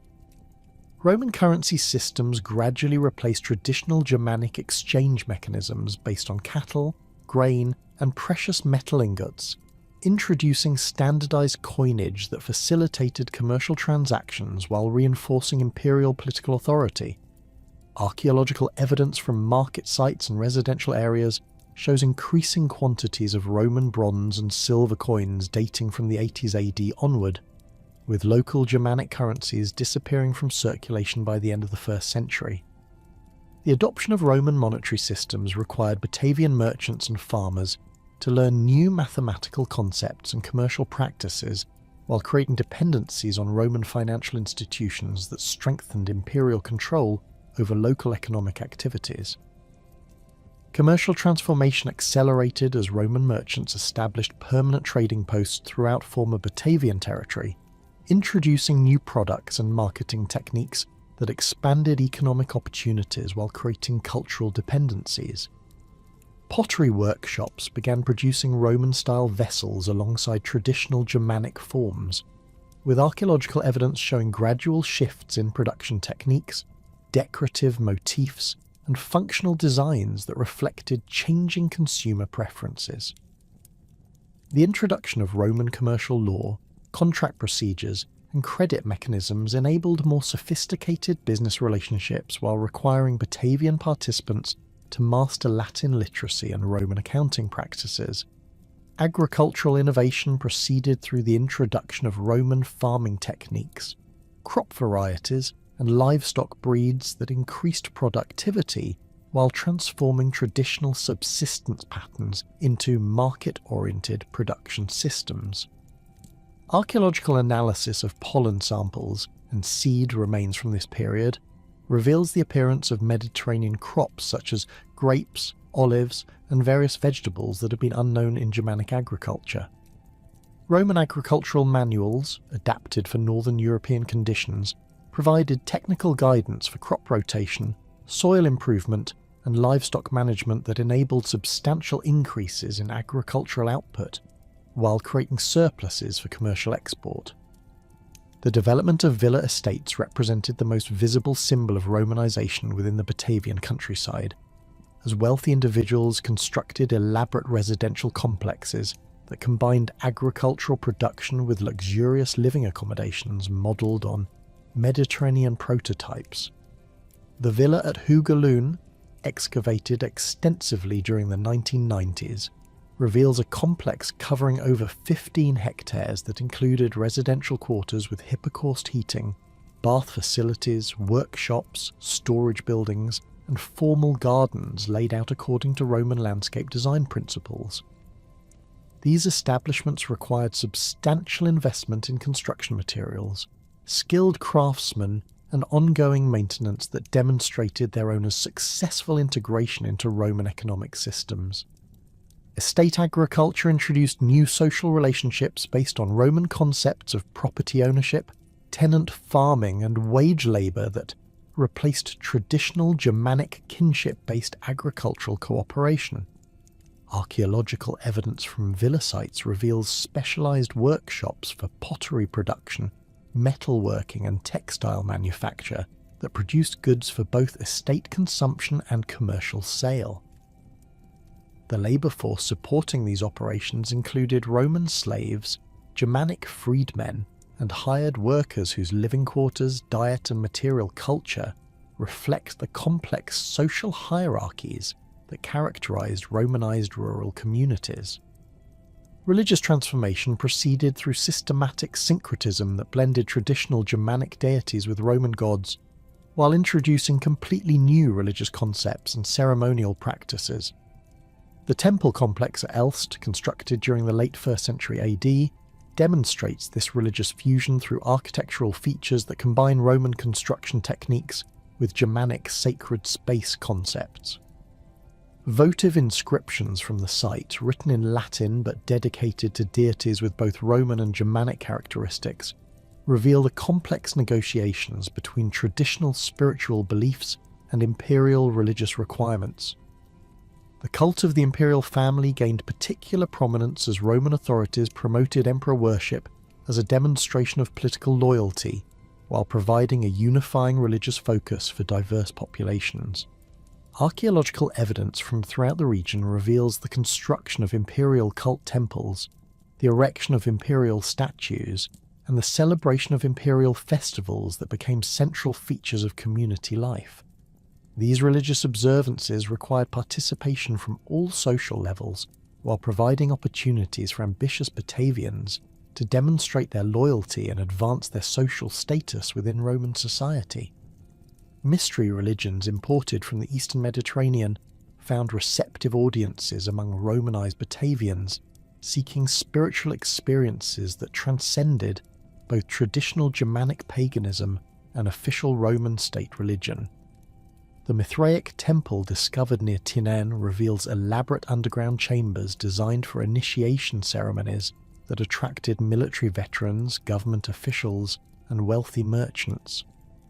Archaeological evidence suggests that these mystery cults provided social networks and business connections that facilitated integration into Roman society, while offering spiritual satisfaction unavailable through conventional religious channels. Educational opportunities expanded significantly as Roman schools established throughout the region provided instruction in Latin literacy, rhetoric, and classical literature that enabled talented Batavians to pursue careers in imperial administration or military service. Wax tablets and stylus sets found in residential contexts indicate widespread adoption of Roman educational practices among families seeking to prepare their children for success within the imperial system. The curriculum emphasized Roman history, law, and cultural values, while systematically marginalizing Germanic traditions and languages that might perpetuate tribal identities. Military recruitment resumed under strict Roman supervision that eliminated the autonomous auxiliary units that had characterized earlier Batavian military service, while ensuring that new formations remained completely loyal to imperial authority.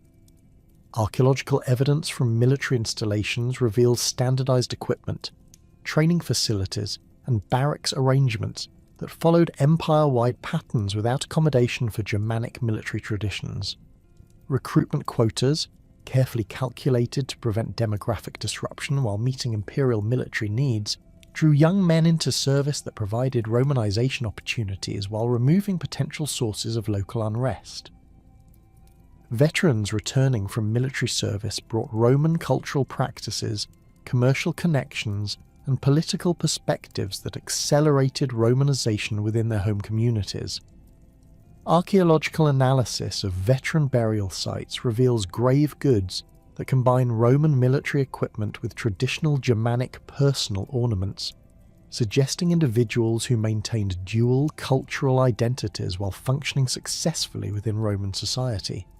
These veterans often established themselves as local leaders who served as intermediaries between Roman authorities and Germanic communities while promoting imperial policies and cultural practices.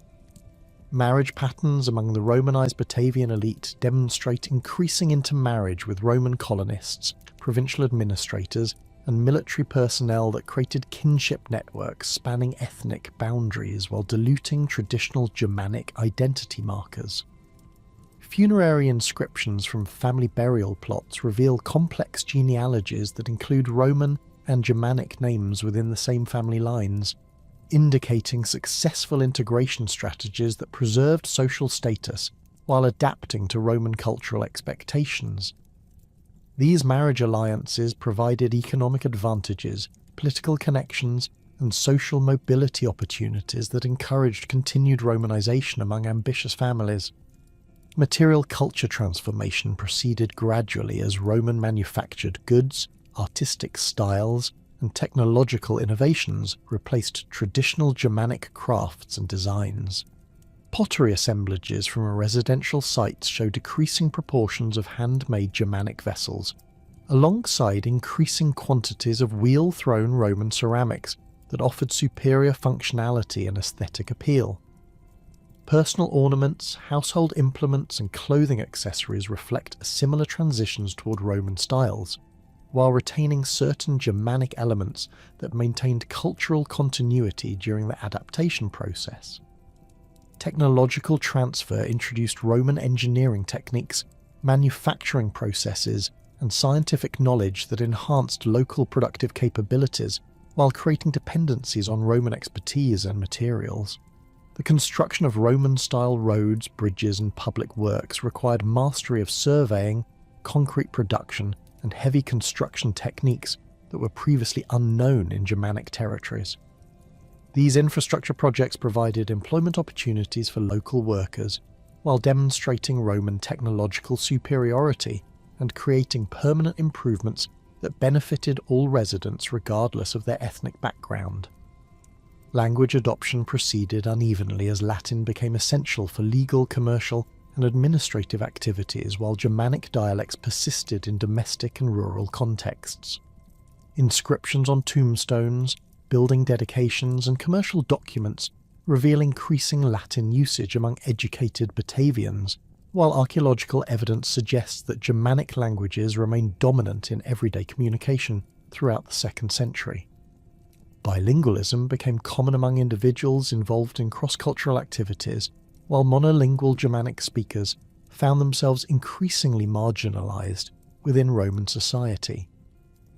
The transformation of Batavian society reached its zenith during the High Empire, as the descendants of Germanic warriors became indistinguishable from other prosperous provincial Romans, their tribal origins preserved only in family names and ancestral burial sites that dotted the Rhine Delta landscape. By 200 AD, the administrative integration that had begun under Flavian reconstruction policies had evolved into a sophisticated provincial system where former Batavian territories functioned as model examples of successful Romanization, generating substantial tax revenues while providing educated personnel for imperial service throughout the western provinces. The provincial reorganization under Diocletian formally incorporated Batavian lands into the newly created province of Germania Secunda, with Cologne serving as the provincial capital and Nijmegen, functioning as a major administrative centre responsible for tax collection, legal proceedings, and military recruitment across the Lower Rhine region.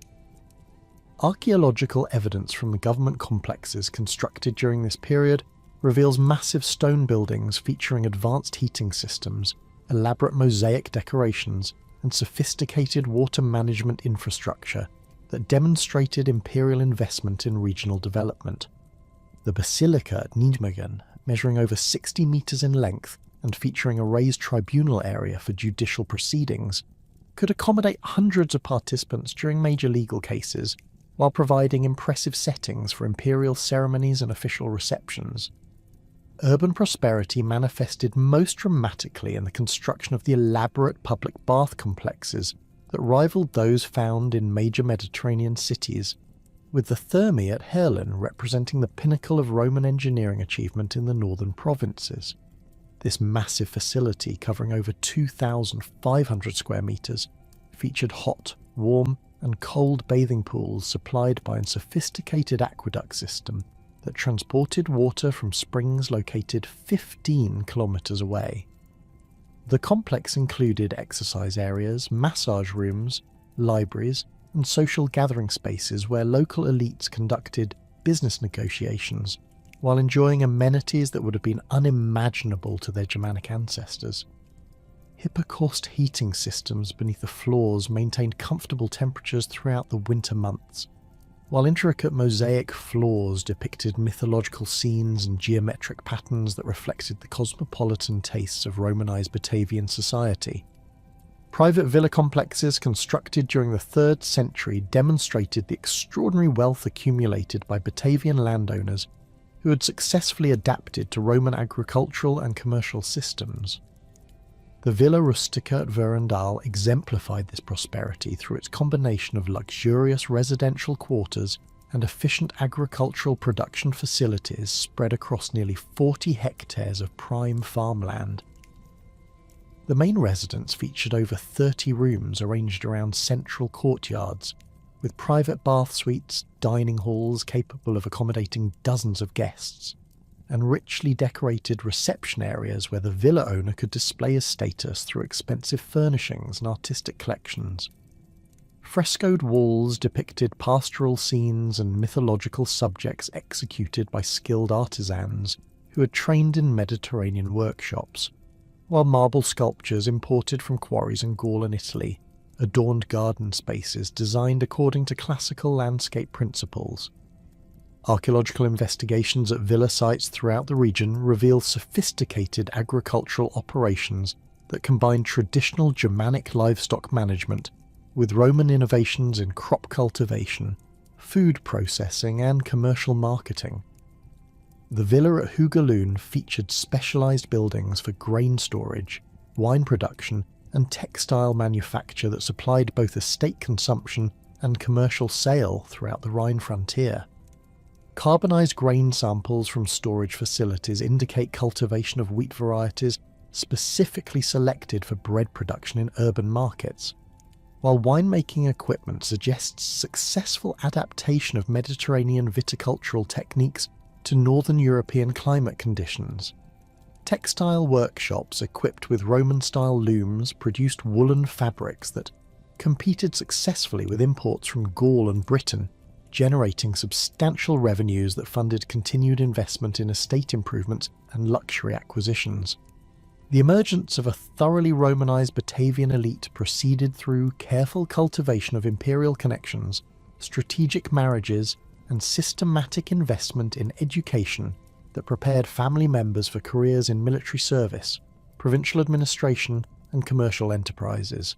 Funerary monuments from this period reveal complex family genealogies that trace descent from Germanic tribal leaders, while celebrating achievements in Roman military commands, judicial appointments, and commercial successes that demonstrated complete integration into imperial society. The tomb of Gaius Julius Civilis, erected near Nijmegen around 230 AD, honoured a descendant of the famous rebel leader who had achieved senatorial rank through distinguished service in Pannonia and Dacia. his career representing the remarkable transformation possible within Roman meritocratic systems. Military service continued to provide pathways for social advancement, as Batavian recruits distinguished themselves in auxiliary units stationed throughout the empire, though their service now followed standard Roman procedures without the distinctive Germanic characteristics that had marked earlier Batavian military formations. Archaeological evidence from military installations reveals equipment, training facilities, and living arrangements that conform to empire-wide standards, while providing opportunities for cultural exchange with soldiers from diverse provincial backgrounds. Veterans returning from frontier service brought knowledge of distant territories, commercial opportunities, and administrative techniques that enhance local capabilities while strengthening connections between Batavian communities and the broader imperial system. Imperial administrative careers attracted increasing numbers of educated Batavians, who possessed the linguistic skills, legal training, and cultural sophistication necessary for success in provincial government positions. Inscriptional evidence reveals Batavian officials serving as magistrates in cities throughout Gaul, Britain, and the Rhineland, their appointments reflecting both personal qualifications and imperial confidence in their loyalty and competence. These administrators typically maintain residences in both their assigned provinces and their ancestral territories, creating networks of communication and influence that facilitated commercial relationships while advancing their families' political interests within the imperial hierarchy. Commercial enterprises established by Romanized Batavian merchants expanded beyond regional markets to encompass trade relationships throughout the western provinces, with archaeological evidence revealing business connections extending from Britain to the Danube frontier. Pottery workshops in the Rhine Delta produce specialized vessels for wine and oil transport that have been discovered at military sites and urban centers across northern Europe. Their distinctive stamps and decorative elements indicating successful brand recognition in competitive markets. Leather goods manufactured from cattle raised on Batavian estates supplied military contracts while serving civilian markets in major cities, with quality standards that match products from traditional manufacturing centres in Gaul and Spain. Financial services provided by wealthy Batavian families included money-lending operations, currency exchange, and investment partnerships that facilitated commercial activities throughout the Rhine region while generating substantial profits for their operators. Documentary evidence from legal proceedings reveals complex business arrangements involving land purchases, shipping contracts, and manufacturing partnerships that required sophisticated understanding of Roman commercial law and accounting practices. These financial networks enabled smaller merchants and craftsmen to expand their operations while providing wealthy investors with diversified income sources that reduced dependence on agricultural production alone. Cultural achievements of Romanized Batavian society encompassed artistic production, literary activities, and intellectual pursuits that contributed to broader provincial cultural development while maintaining certain regional characteristics.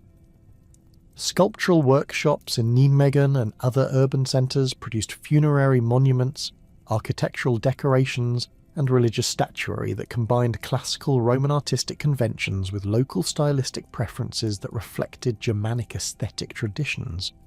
These works, characterized by careful attention to detail and high technical quality, were commissioned for installation throughout the Rhine provinces while serving as training grounds for artisans who subsequently established workshops in other frontier regions. Literary production among educated Batavians included historical works, legal commentaries, and poetic compositions that contributed to provincial intellectual life, while preserving certain aspects of Germanic cultural memory within Roman literary frameworks.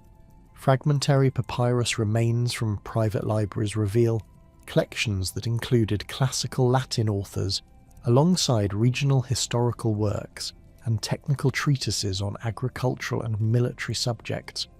These libraries, maintained by wealthy villa owners and urban professionals, served as centres for intellectual exchange, where local scholars could engage with broader imperial cultural developments while contributing their own perspectives based on frontier experiences. Educational institutions established in major Batavian centres provided instruction in rhetoric, law, and classical literature that prepared students for careers throughout the empire, while maintaining connections to regional cultural traditions. The school at Nijmegen, endowed by wealthy local families and staffed by teachers trained in Gaul and Italy, attracted students from throughout the lower Rhine region who sought preparation for military service, administrative careers, or commercial enterprises.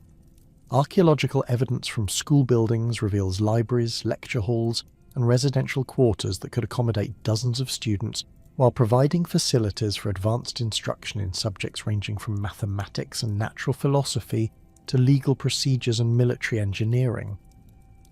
Religious syncretism reached sophisticated levels as traditional Germanic spiritual concepts merged completely with Roman religious practices, creating hybrid belief systems that satisfied both imperial requirements and ancestral cultural needs. The temple complex at Elst evolved into a major pilgrimage destination where visitors from throughout northern Europe came to honour deities that combined Germanic and Roman attributes while seeking divine assistance for commercial ventures, military campaigns, and personal concerns. Votive inscriptions in Latin record offerings made by individuals with Germanic names who held Roman citizenship and pursued Roman careers while maintaining spiritual connections to ancestral traditions. Mystery religions gained particular popularity among Romanized Batavians who sought religious experiences that transcended conventional civic obligations while providing social connections with fellow initiates throughout the empire. Mithraic temples discovered at villa sites and urban centres reveal elaborate underground chambers where military veterans, government officials, and wealthy merchants participated in initiation ceremonies that created bonds of mutual obligation and trust. These religious associations facilitated business relationships and political alliances while offering spiritual satisfaction that complemented rather than competed with official Roman religious observances. Christian communities began appearing in Batavian territories during the late 3rd century as the new religion spread along commercial and military networks that connected the Rhine frontier with Christian centres in Gaul and the Mediterranean. Archaeological evidence from early Christian sites reveals modest churches and burial grounds that served small congregations composed primarily of urban residents with commercial or administrative connections to Christian communities in other provinces. These early Christian establishments maintained careful relationships with traditional religious institutions, while gradually attracting converts who found Christian teachings compatible with their Roman cultural identity and social aspirations. Architectural innovation proceeded through adaptation of Roman building techniques to local climate conditions and material resources, producing distinctive regional styles that influence construction throughout the northern provinces. The development of improved heating systems, enhanced weatherproofing, and specialized foundation techniques enabled construction of larger and more durable buildings while reducing maintenance costs and improving occupant comfort. These innovations, documented through archaeological analysis of building remains and construction techniques, were subsequently adopted at military installations and civilian settlements throughout the Rhine and Danube frontiers. Technological advancement encompassed improvements in agricultural equipment, manufacturing processes, and transportation systems that increased productive efficiency while reducing labour requirements. Water-powered mills constructed along Rhine tributaries processed grain, fulled textiles, and operated metalworking equipment with greater efficiency than traditional hand-powered methods, while improved road surfaces and bridge construction reduced transportation costs for commercial goods. These technological improvements, often initiated by wealthy villa owners or urban entrepreneurs, created competitive advantages that enabled Batavian producers to expand their market reach while maintaining profit margins in increasingly competitive commercial environments. The demographic stability and economic prosperity that had characterized Batavian territories during the High Empire began to crumble during the middle decades of the 3rd century as the Roman world convulsed under the weight of simultaneous military, economic, and political crises that would fundamentally reshape provincial life throughout the western provinces. The assassination of Emperor Alexander Severus in 235 AD marked the beginning of 50 years of imperial instability that saw over 20 emperors claim the purple, most meeting violent deaths as rival claimants, barbarian invaders, and rebellious generals tore apart the administrative and military structures that had maintained Roman control for nearly 3 centuries. Archaeological evidence from Batavian settlements dating to the 240s and 250s AD reveals the first clear indicators of economic disruption, as coin hoards buried during this period contain debased silver pieces that reflect the monetary chaos accompanying imperial political instability. The systematic debasement of Roman currency, initiated by emperors desperate to fund military campaigns and by army loyalty, created inflation that devastated commercial relationships while undermining confidence in traditional exchange mechanisms. Pottery workshops that had previously exported their products throughout northern Europe began focusing on local markets as long-distance trade networks collapsed, while villa estates reduced their commercial agricultural production in favour of subsistence farming that could weather economic uncertainty.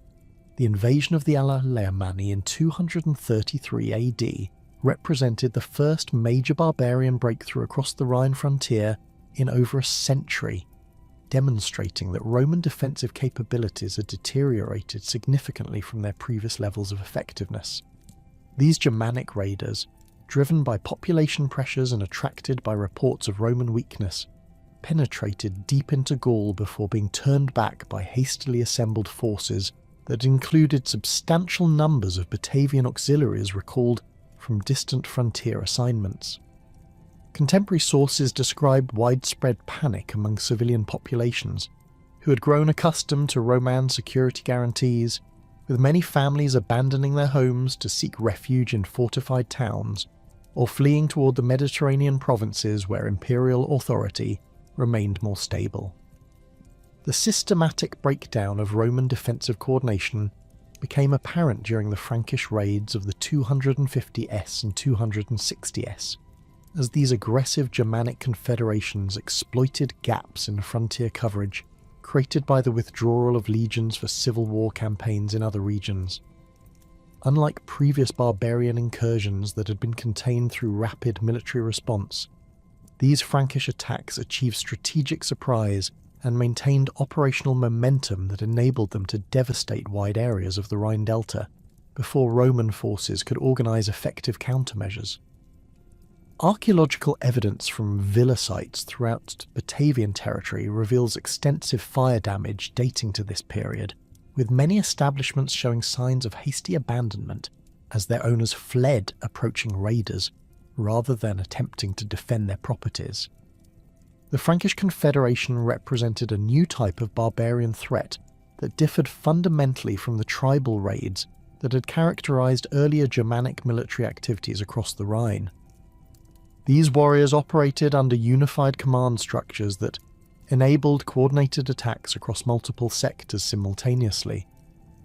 While their adoption of Roman military equipment and tactics made them far more effective opponents than traditional tribal levies, Frankish warbands included experienced fighters who had served in Roman auxiliary units before deserting to join their kinsmen, bringing detailed knowledge of Roman defensive procedures and strategic weaknesses that enabled more sophisticated planning and execution of raiding operations.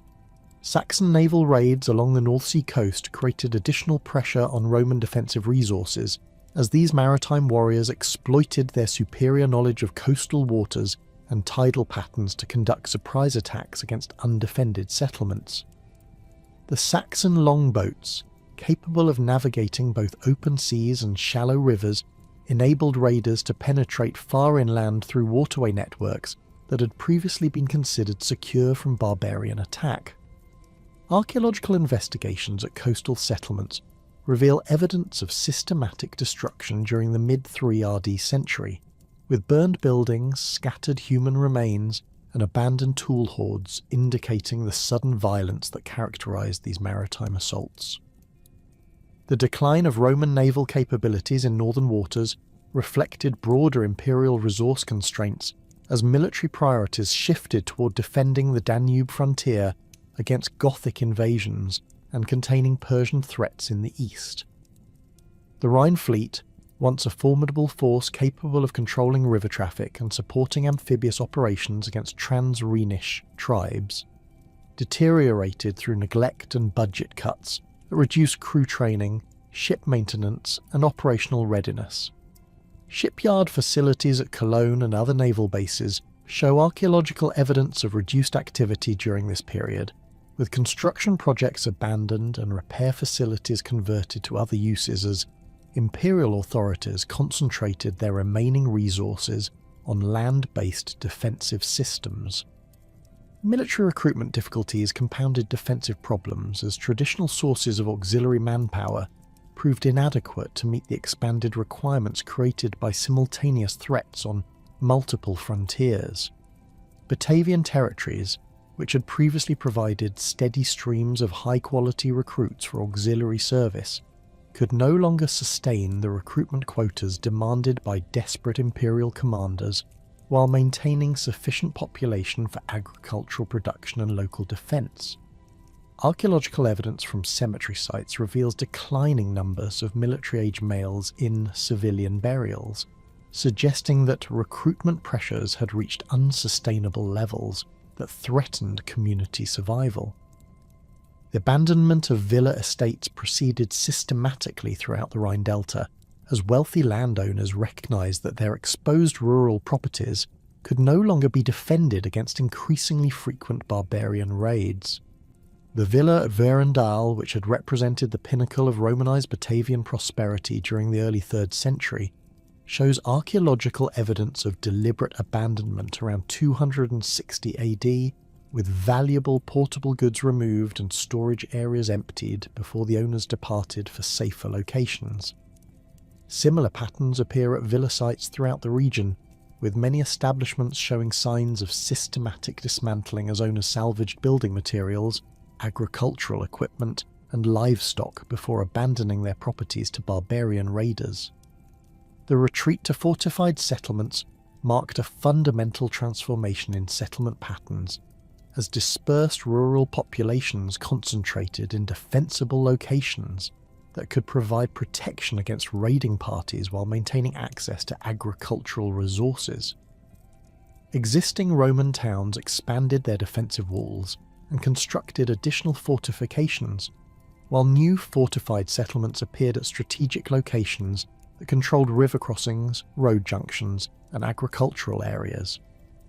The fortified settlement at Koik, established during the 260s, featured massive earthen ramparts topped with wooden palisades that enclosed residential areas, workshops, and storage facilities capable of supporting several hundred refugees during extended sieges.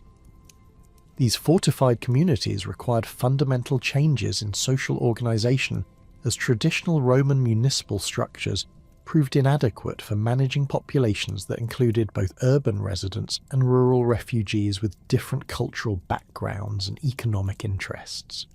Archaeological evidence reveals the construction of communal facilities, including shared kitchens, collective storage areas, and common workshops that enabled efficient resource utilisation, while maintaining social cohesion during periods of external threat. The defensive requirements of these settlements also necessitated military training for civilian populations who had previously relied on professional Roman forces for protection. Economic disruption accelerated as traditional commercial networks collapsed under the combined pressures of barbarian raids, monetary instability, and imperial taxation demands that extracted resources needed for local defence and survival. Pottery production shifted from specialised workshops serving regional markets to household-level manufacture focused on immediate community needs, while metalworking concentrated on producing weapons and agricultural tools rather than luxury goods or commercial products. Archaeological assemblages from this period show declining quantities of imported goods alongside increasing proportions of locally manufactured items that reflect reduced purchasing power and limited access to distant markets. Agricultural adaptation involved abandoning exposed farmland in favour of intensively cultivated plots located within or adjacent to fortified settlements where crops could be protected against raiding parties. Archaeological analysis of pollen samples and crop remains reveals shifts toward hardy grain varieties that could survive irregular cultivation schedules and reduced labour inputs, while livestock management emphasised smaller herds of cattle and sheep that could be driven to safety when raiders approached. These agricultural changes reduced overall productivity while providing greater security against the disruptions that characterised this turbulent period.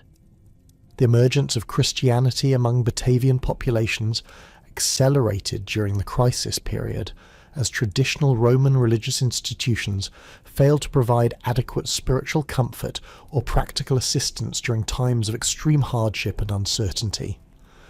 Archaeological evidence from the late 3rd century reveals the construction of modest Christian churches within fortified settlements, their simple rectangular designs contrasting sharply with the elaborate temples that had characterized earlier Roman religious architecture. These early Christian communities attracted converts through their emphasis on mutual support, charitable assistance, and spiritual hope that offered alternatives to traditional Germanic and Roman religious practices that seemed powerless against contemporary disasters.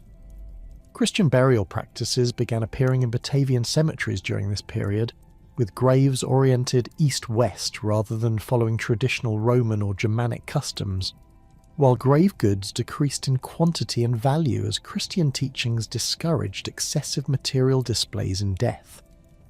Inscriptional evidence reveals the adoption of Christian names alongside traditional Germanic and Roman nomenclature, suggesting gradual conversion processes that accommodated existing cultural identities while introducing new spiritual concepts. The Christian emphasis on community solidarity and mutual assistance proved particularly attractive to populations struggling with the social disruption and economic hardship that characterized the crisis period. The decline of traditional Germanic religious practices proceeded through a combination of Christian conversion and the practical difficulties of maintaining elaborate ritual observances during periods of constant military threat. Sacred groves and outdoor cult sites that had served Germanic spiritual needs for centuries became vulnerable to destruction during barbarian raids, while the dispersal of rural populations disrupted the community gatherings that had sustained traditional religious activities. Archaeological evidence reveals the abandonment of many Germanic cult sites during the mid-3 RD century, with some locations showing signs of deliberate destruction, while others were simply neglected as their worshippers fled to fortified settlements. Roman state religious observances similarly declined as imperial authority weakened and local communities focused on immediate survival rather than ceremonial obligations to distant emperors. The imperial cult temples that had served as focal points for Roman religious and political identity during the High Empire show archaeological evidence of reduced maintenance and declining use during the crisis period, with some facilities converted to secular purposes while others were abandoned entirely. The collapse of traditional religious structures created spiritual vacuums that Christian communities were well positioned to fill through their emphasis on personal salvation and divine protection during earthly tribulations.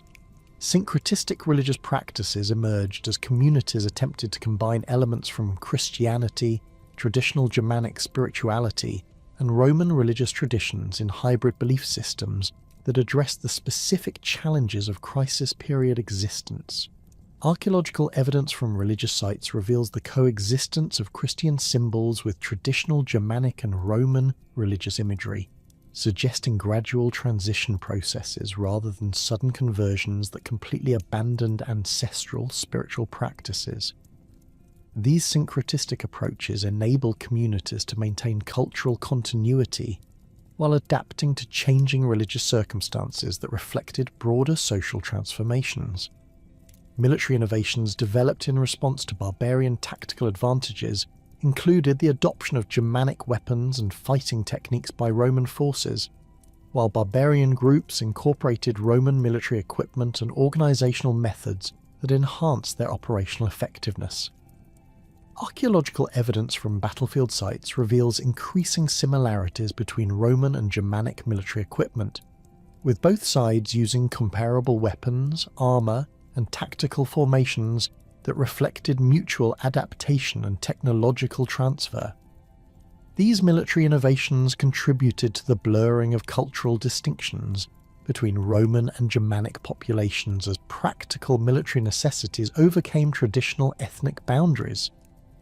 The development of local defence forces represented a fundamental departure from traditional Roman military organisation, as communities organised militias composed of civilian volunteers who received basic military training while maintaining their primary occupations as farmers, craftsmen, or merchants. These local forces, equipped with weapons manufactured in community workshops and trained by veterans of auxiliary service, provided immediate response capabilities against raiding parties while reducing dependence on distant imperial military resources.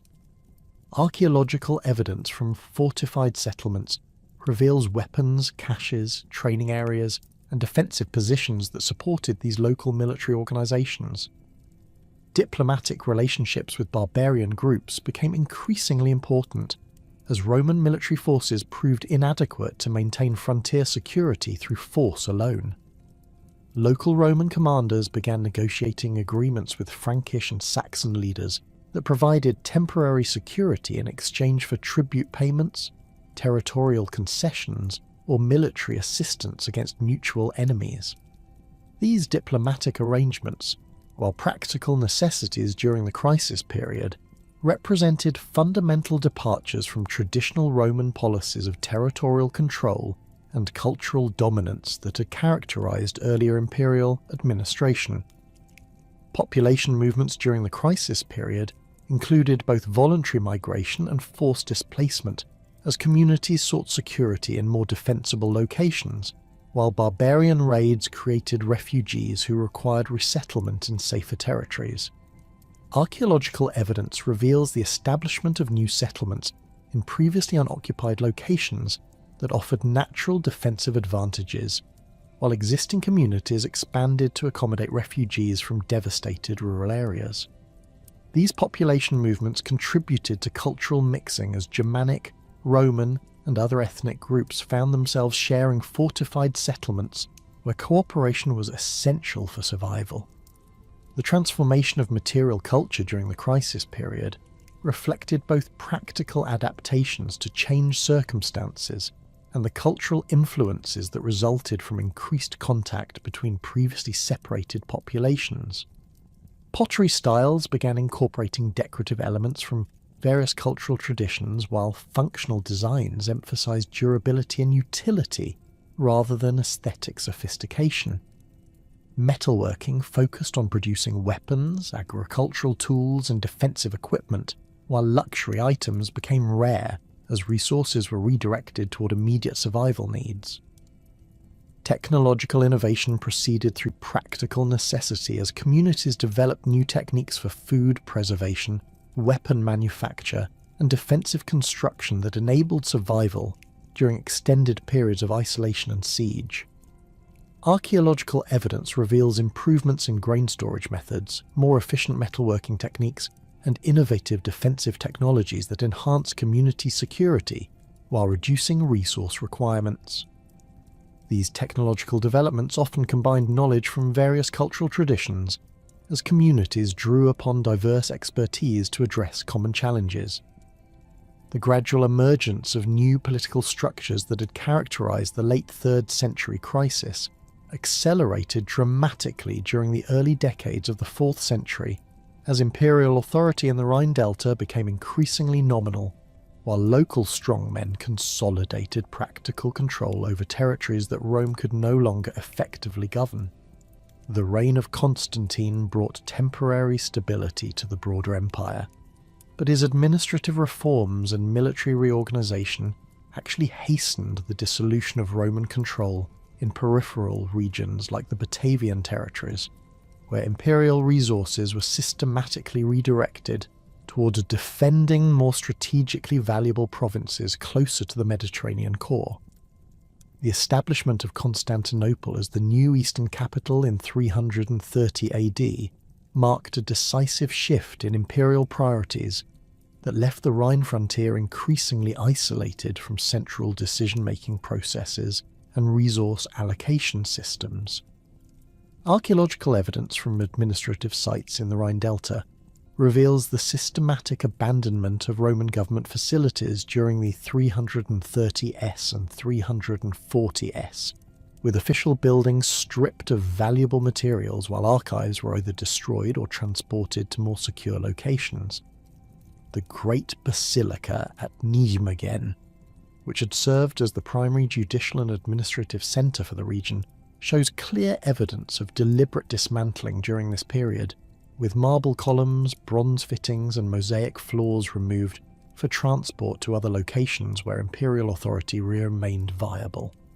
Roman military withdrawal proceeded through a series of strategic redeployments that gradually emptied frontier garrisons while concentrating remaining forces at key strongpoints along major transportation routes.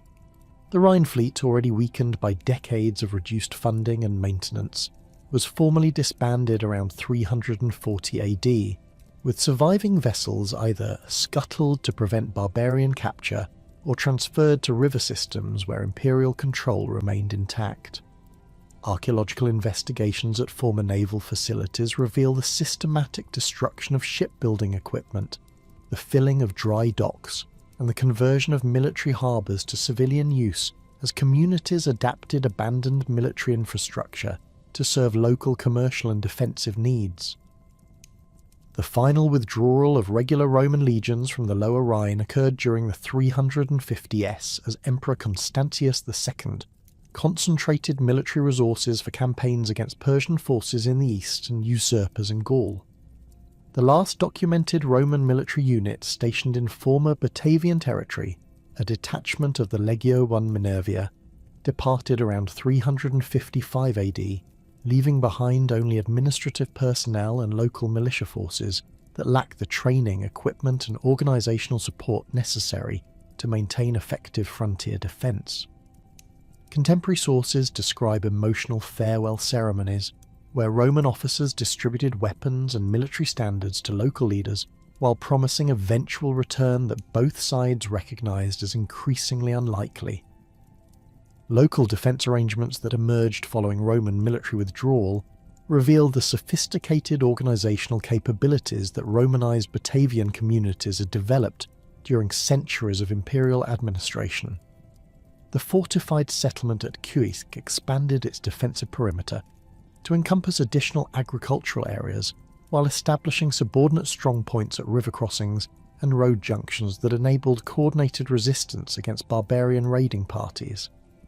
Archaeological evidence reveals the construction of signal towers, weapons workshops and training facilities that supported a regional defence network capable of mobilising several thousand armed men within days of receiving warning of approaching threats. These local military organisations drew leadership from families that combined Roman administrative experience with traditional Germanic warrior traditions, creating hybrid command structures that proved remarkably effective in the challenging circumstances of the late imperial period. Marcus Flavius Civilis, a descendant of both the famous 1st century rebel leader and Roman senatorial families, established himself as the dominant military commander in the central Rhine Delta through a combination of inherited wealth, personal charisma, and tactical expertise gained through service in imperial campaigns against Gothic and Alemannic invaders. His forces, numbering approximately 3,000 infantry and 500 cavalry, represented the most formidable military organisation between the abandoned Roman frontier and the Frankish territories across the Rhine. The economic foundation supporting these local defence efforts derived from agricultural surpluses generated by intensive cultivation methods developed during the crisis period, supplemented by commercial revenues from trade relationships that continued despite political fragmentation. Archaeological analysis of storage facilities reveals sophisticated grain management systems that could maintain food supplies for extended siege operations, while supporting the livestock herds that provided both sustenance and military mobility. The workshops established within fortified settlements produced weapons, armour, and military equipment that met or exceeded Roman military standards while incorporating design innovations that reflected practical battlefield experience against barbarian opponents. Frankish expansion into former Roman territories proceeded through a combination of military conquest, diplomatic negotiation, and gradual settlement that demonstrated sophisticated understanding of both Roman administrative systems and local political dynamics. The Frankish Confederation that emerged during the 4th century represented a significant evolution from earlier Germanic tribal organisations, combining traditional warrior leadership with administrative capabilities that enabled effective governance of diverse populations across extensive territories. Archaeological evidence from Frankish settlement sites reveals planned communities that incorporated both Germanic architectural traditions and Roman urban planning principles, suggesting deliberate efforts to create hybrid cultural environments that could accommodate multiple ethnic groups. The Frankish military organisation that challenged remaining Roman authority in the Rhine region represented a formidable combination of traditional Germanic warrior culture and tactical innovations derived from extensive contact with Roman military systems. Frankish warbands typically operated in formations of 500 to 1,000 warriors organised around extended kinship groups led by experienced commanders who had often served in Roman auxiliary units before returning to their tribal territories. These forces possessed superior mobility compared to traditional Roman legions, while maintaining discipline and tactical coordination that enabled complex military operations across multiple theatres simultaneously.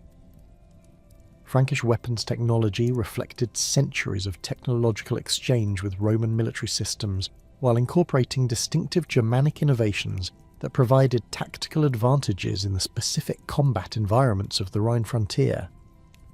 Archaeological excavations at Frankish weapon workshops reveal sophisticated metalworking techniques that produced iron spearheads, sword blades, and axe heads that surpassed Roman military equipment in both quality and effectiveness. The famous Frankish Francisca, a throwing axe designed for both ranged and hand-to-hand combat, became a signature weapon that enabled Frankish warriors to disrupt enemy formations before closing for melee combat, where their superior physical conditioning and aggressive fighting techniques provided decisive advantages. The siege of the fortified settlement at Toxandria in 358 AD demonstrated Frankish capabilities in complex military operations that required sustained coordination between multiple warbands operating under unified command. The Frankish forces, led by King Clodio, invested the settlement with approximately 8,000 warriors while maintaining supply lines that stretched across nearly 50 kilometres of hostile territory. Archaeological evidence from the siege site reveals sophisticated earthwork fortifications that enabled the attackers to approach the settlement walls while remaining protected from defensive fire, while the discovery of Roman-style siege equipment suggests that Frankish forces had acquired advanced military engineering capabilities through contact with imperial military systems. The negotiated surrender that concluded the siege established precedents for Frankish treatment of conquered populations that would characterise subsequent expansion throughout former Roman territories. Rather than implementing the wholesale destruction and population displacement that had characterised earlier barbarian conquests, Clodio offered generous terms that preserved local property rights, religious practices, and administrative structures while requiring acknowledgement of Frankish political authority and payment of tribute in agricultural products and manufactured goods. These arrangements enabled rapid territorial expansion, while maintaining the productive capacity that supported continued military operations and administrative development. Frankish settlement patterns in conquered territories revealed careful planning that balanced military security requirements with economic productivity, while accommodating the cultural preferences of diverse population groups. New Frankish settlements typically featured central compounds where warrior families established their residences alongside craftsmen and agricultural workers who provided essential services, while existing Romano-Batavian communities were permitted to maintain their traditional settlement patterns under Frankish political supervision.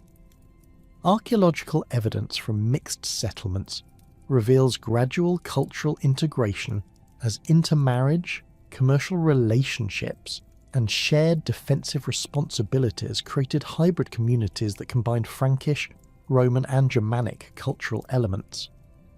The fate of the remaining Batavian population under Frankish rule depended largely on their social status, economic resources, and willingness to accommodate new political arrangements that fundamentally altered traditional power relationships while preserving certain aspects of established social organisation. Wealthy Romano-Batavian families who possess substantial landholdings and commercial enterprises typically negotiated favourable arrangements that preserved their economic positions while requiring acknowledgement of Frankish political authority and payment of tribute that was often less onerous than late Roman taxation had been. These accommodations enabled many elite families to maintain their social status while adapting to new political circumstances that offered opportunities for advancement through military service or commercial partnerships with Frankish leaders. Common farmers and craftsmen experienced more dramatic changes as Frankish settlement policies redistributed land ownership while establishing new labour obligations that differed significantly from Roman administrative practices. Archaeological evidence from rural settlements reveals the construction of new residential complexes that housed Frankish warrior families alongside Romano-Batavian agricultural workers who provided labour services in exchange for protection and access to land for subsistence cultivation. These arrangements, while representing significant departures from traditional Roman property relationships, often provided greater security and economic stability than the chaotic conditions that had characterised the final decades of imperial rule. The integration of Romano-Batavian military expertise into Frankish military organisations proceeded through voluntary recruitment and negotiated agreements that recognised the value of Roman training and equipment while adapting these capabilities to Frankish tactical requirements and command structures. Former Roman auxiliary veterans found opportunities for continued military service under Frankish leaders who appreciated their professional skills while requiring loyalty oaths that transferred their allegiance from distant imperial authorities to local Frankish kings who could provide immediate rewards and advancement opportunities. Archaeological evidence from Frankish military sites reveals the continued use of Roman military equipment alongside Germanic weapons, suggesting successful integration of different military traditions within unified command structures. Cultural transformation under Frankish rule proceeded gradually as communities adapted to new political arrangements while maintaining essential aspects of their established social organisation and cultural practices. Romano-Batavian families continued to use Latin for legal and commercial purposes while learning Frankish languages for political and military communication, creating multilingual communities where different languages served specific functional roles within increasingly complex social hierarchies. Religious practices similarly evolved through accommodation rather than replacement, with Christian communities maintaining their established worship patterns while incorporating Germanic spiritual elements that reflected their new political circumstances.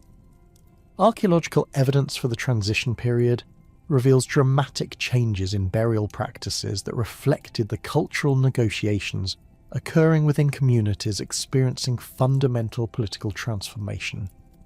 Romano-Batavian cemeteries dating to the late 4th and early 5th centuries show increasing diversity in burial orientations, grave goods, and funerary rituals that suggest communities experimenting with different cultural approaches while maintaining certain traditional practices that preserve family and community identity. Frankish burial sites reveal similar cultural mixing, with Germanic warrior burials incorporating Roman luxury goods, while Christian grave markers appear alongside traditional Germanic religious symbols. Material culture transformation accelerated during the transition period as Frankish craftsmen introduced new decorative styles and manufacturing techniques, while Romano-Batavian artisans adapted their skills to serve new markets and cultural preferences. Pottery production shifted toward hybrid styles that combined Germanic decorative motifs with Roman functional designs, creating distinctive regional variants that reflected the cultural mixing occurring within Frankish territories. Metalworking similarly evolved through technological exchange as Frankish smiths learned Roman techniques while contributing Germanic innovations that enhanced both military and civilian production capabilities. Settlement pattern changes reveal the systematic reorganization of territorial control as Frankish leaders established new administrative centres while abandoning Roman urban sites that no longer served their military and political requirements. The former Roman administrative centre at Nijmegen was systematically dismantled during the 380 s, with building materials transported to new Frankish strongholds that better reflected Germanic concepts of political authority and territorial control. Archaeological surveys reveal the establishment of numerous small fortified settlements that controlled agricultural areas and transportation routes, while providing defensive positions that could support coordinated resistance against external threats. Agricultural reorganisation under Frankish rule involved the redistribution of land holdings according to Germanic inheritance practices and military service obligations that differed fundamentally from Roman property law and taxation systems. Large villa estates were typically divided among multiple Frankish warrior families who established smaller agricultural units that combined subsistence farming with specialised production for military and commercial purposes. Archaeological evidence reveals the abandonment of Roman agricultural infrastructure, including elaborate irrigation systems and specialised storage facilities that required intensive maintenance and coordinated management beyond the capabilities of smaller farming units. The decline of specialised craft production reflected both the disruption of long-distance trade networks and the different economic priorities that characterised Frankish society compared to the commercial orientation that had developed during the Roman period. Pottery workshops that had previously produced vessels for export throughout northern Europe shifted to serving local markets with simpler designs that required less specialised skills and equipment. Similarly, metalworking concentrated on producing weapons and agricultural tools rather than luxury goods or commercial products that had limited markets within the more militarised society that emerged under Frankish rule. Commercial relationships evolved as Frankish leaders established new trade networks that connected their territories with other Germanic kingdoms, while maintaining certain connections with remaining Roman provinces where profitable exchange opportunities continued to exist. Archaeological evidence reveals the continued circulation of Roman coins, alongside new Frankish currency systems that reflected changing political relationships and economic priorities. Merchant activities adapted to new political circumstances as traders developed relationships with Frankish leaders, while maintaining their traditional commercial connections wherever possible. Religious transformation proceeded through complex negotiations between Christian communities, traditional Germanic spiritual practices, and the political requirements of Frankish rule that sought to maintain social stability while asserting new forms of political authority. Christian churches continued to operate under Frankish protection, while adapting their practices to accommodate Germanic cultural elements and political expectations that differed from previous Roman arrangements. Archaeological evidence from church sites reveals architectural modifications that incorporated Germanic decorative elements while maintaining essential Christian liturgical requirements.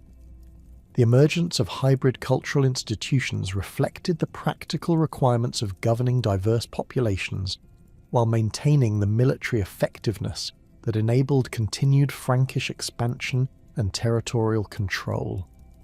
Legal systems evolved to accommodate both Germanic customary law and Roman legal traditions through hybrid procedures that addressed specific cases according to the cultural background and social status of the individuals involved. These legal innovations provided models for subsequent Frankish territorial expansion, while demonstrating the administrative sophistication that characterized successful barbarian kingdoms during the transition period.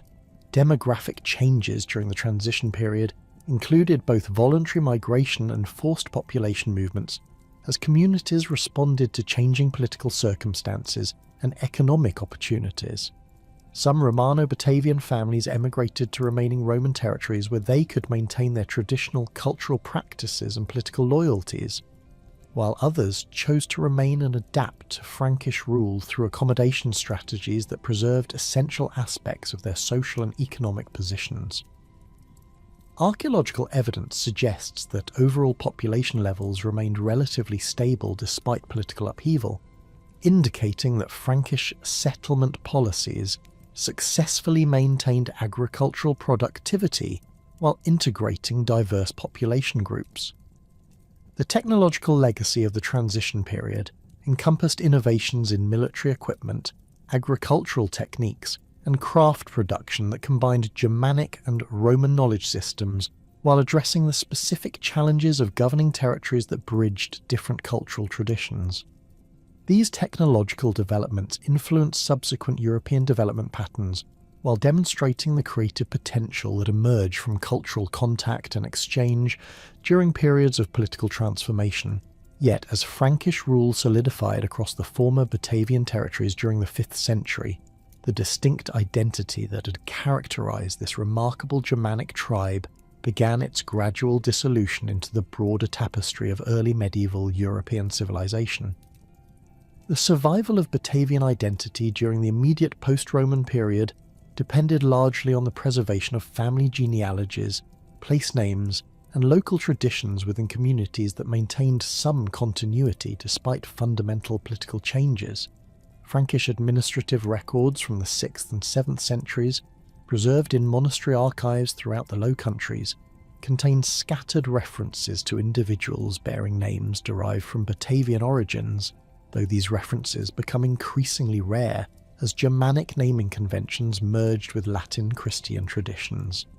The Liber Historia Francorum, compiled around 727 AD, includes brief mentions of settlements where the ancient Batavi once dwelled, suggesting that geographical associations with the tribal name persisted even after the disappearance of distinct political organisation.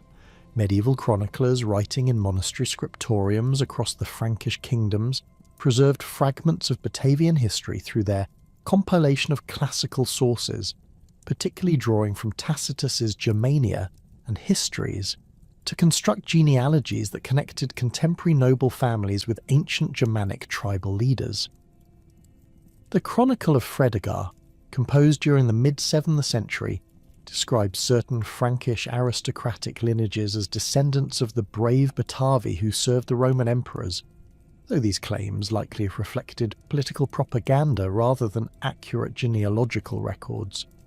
Monastic libraries at Utrecht, Echternach and Saint-Bertin maintain copies of classical texts that preserve detailed accounts of Batavian military exploits, ensuring that educated clerics retained access to historical information about the tribe's remarkable relationship with Rome. Local folklore throughout the Rhine Delta preserved oral traditions that maintained distorted but recognisable memories of Batavian achievements, particularly their legendary swimming abilities and their role in major Roman military campaigns. Medieval peasant communities along the Rhine and its tributaries told stories of ancient warriors who would cross rivers in full armour, tales that clearly derived from classical accounts of Batavian amphibious operations, but had evolved through centuries of oral transmission into semi-mythical narratives. Archaeological evidence from medieval settlement sites reveals the continued veneration of ancient burial mounds and stone monuments that local populations associated with their tribal ancestors, suggesting that landscape features served as physical anchors for collective memory, even when specific historical details had been forgotten. The ecclesiastical transformation of the Low Countries during the early medieval period created new institutional frameworks for preserving historical memory as Christian monasteries established themselves on sites previously associated with Germanic religious practices. The monastery of Verden, founded around 800 AD near the ancient Batavian religious centre at Elst, maintained archives that included transcriptions of Roman inscriptions and local traditions about pre-Christian spiritual practices. These monastic records, while filtered through Christian interpretative frameworks, preserved valuable information about Batavian religious sites, seasonal festivals, and ritual practices that would otherwise have disappeared completely from historical memory. Place name evidence throughout the medieval Low Countries reveals the persistence of toponyms derived from Batavian origins, though linguistic evolution and administrative changes gradually obscured their etymological connections to the ancient tribe. The region known as Batavi, encompassing the traditional heartland of Batavian territory between the Rhine and Waal rivers, preserves a clearly recognisable derivation from the tribal name, while numerous smaller settlements maintain names that incorporated Germanic elements associated with Batavian cultural practices. Medieval charter documents from the 9th and 10th centuries record dozens of place names that linguistic analysis has connected to Batavian origins, though contemporary scribes showed no awareness of these etymological relationships. The Carolingian Renaissance of the 8th and 9th centuries marked a crucial period for the preservation and transmission of classical knowledge about the Batavi, as scholars associated with Charlemagne's court systematically copied and studied Roman historical texts that contained detailed accounts of Germanic tribal history. Alcuin of York, serving as educational advisor to Charlemagne, supervised the production of manuscript copies of Tacitus's works that ensured the survival of the most important classical sources for Batavian history. These Carolingian manuscripts, distributed to monastery libraries throughout the expanding Frankish Empire, provided the textual foundation that enabled later medieval scholars to reconstruct Batavian history from classical sources. The emergence of vernacular literature during the High Middle Ages created new opportunities for incorporating Batavian historical memories into popular narrative traditions, though these literary treatments often emphasize legendary elements rather than historical accuracy. The Gesta Danorum of Saxo Grammaticus, composed around 1200 AD, includes episodes that appear to derive from garbled memories of Batavian military exploits, while various Germanic heroic poems contain references to ancient warriors associated with the Rhine Delta region. These literary works, while historically unreliable, demonstrate the continued cultural resonance of Batavian martial traditions within medieval Germanic consciousness. Medieval cartographic traditions preserved geographical knowledge about Batavian territories through maps that maintained classical place names and territorial boundaries, even when contemporary political organisation bore no resemblance to ancient tribal arrangements. The Tabula Peutingeriana, a medieval copy of a Roman road map, clearly depicts the Insula Batavorum with its distinctive river boundaries, while later medieval maps produced in monastery scriptoriums continue to identify the region with its ancient tribal inhabitants. These cartographic traditions provided visual representations that reinforced textual memories of Batavian territorial extent and geographical significance. The Renaissance rediscovery of classical antiquity during the 15th and 16th centuries initiated a systematic scholarly revival of interest in Batavian history that fundamentally transformed understanding of the ancient tribe's significance within broader European historical development. Humanist scholars working in universities throughout the Low Countries began producing critical editions of classical texts while conducting archaeological investigations that revealed physical evidence of Batavian settlements and cultural achievements. Erasmus of Rotterdam, writing in the early 16th century, praised the Batavi as exemplars of Germanic virtue and military prowess, establishing interpretative frameworks that would influence scholarly and popular understanding for centuries. The political implications of Batavian historical memory became particularly significant during the Dutch revolt against Spanish rule, as Protestant intellectuals drew explicit parallels between ancient Batavian resistance to Roman oppression and contemporary struggles for religious and political independence. Hugo Grotius, in his influential work De Antiquitate Republicae Batavicae, published in 1610, argued that the ancient Batavi had maintained essential freedoms even under Roman rule, providing historical precedents for Dutch claims to autonomous governance. These scholarly arguments transformed Batavian history from academic curiosity into political propaganda that legitimized resistance against foreign domination. The establishment of the Dutch Republic created institutional support for historical research that systematically investigated Batavian archaeological sites while promoting popular awareness of the tribe's historical significance. The University of Leiden, founded in 1575, became a centre for classical scholarship that produced definitive editions of Tacitus and other sources, while training generations of scholars who specialised in Germanic tribal history. Archaeological investigations sponsored by Dutch universities revealed substantial physical evidence of Batavian settlements, military equipment, and religious practices that corroborated classical textual sources, while providing new insights into daily life and cultural organisation. Baroque artistic traditions in the Dutch Republic incorporated Batavian themes into monumental paintings, sculptures and architectural decorations that celebrated the ancient tribe's martial virtues while drawing explicit connections to contemporary Dutch military achievements. Rembrandt van Rijn's painting The Conspiracy of Julius Civilis, completed around 1661, depicted the Batavian rebel leader as a heroic figure whose resistance to Roman tyranny prefigured Dutch struggles for independence. These artistic works, displayed in public buildings throughout the Dutch Republic, ensured that Batavian historical memory reached broad popular audiences while reinforcing political messages about Dutch national character and historical destiny. The French Revolutionary period brought renewed political significance to Batavian historical memory as revolutionary ideologists sought classical precedents for republican government and popular resistance to monarchical authority. The establishment of the Batavian Republic in 1795, following French military intervention in the Dutch Republic, represented the most explicit political revival of Batavian symbolism in European history. Revolutionary leaders consciously adopted the tribal name to emphasize their commitment to ancient Germanic traditions of popular assembly and collective decision-making that they contrasted with aristocratic privilege and monarchical despotism. The Batavian Republic's constitution, promulgated in 1798, included explicit references to ancient Batavian political traditions, while establishing governmental structures that supposedly revived tribal democratic practices within modern institutional frameworks. Revolutionary propaganda emphasized the historical continuity between ancient Batavian resistance to Roman imperialism and contemporary struggles against monarchical oppression, creating powerful symbolic connections that resonated with popular audiences throughout the Low Countries.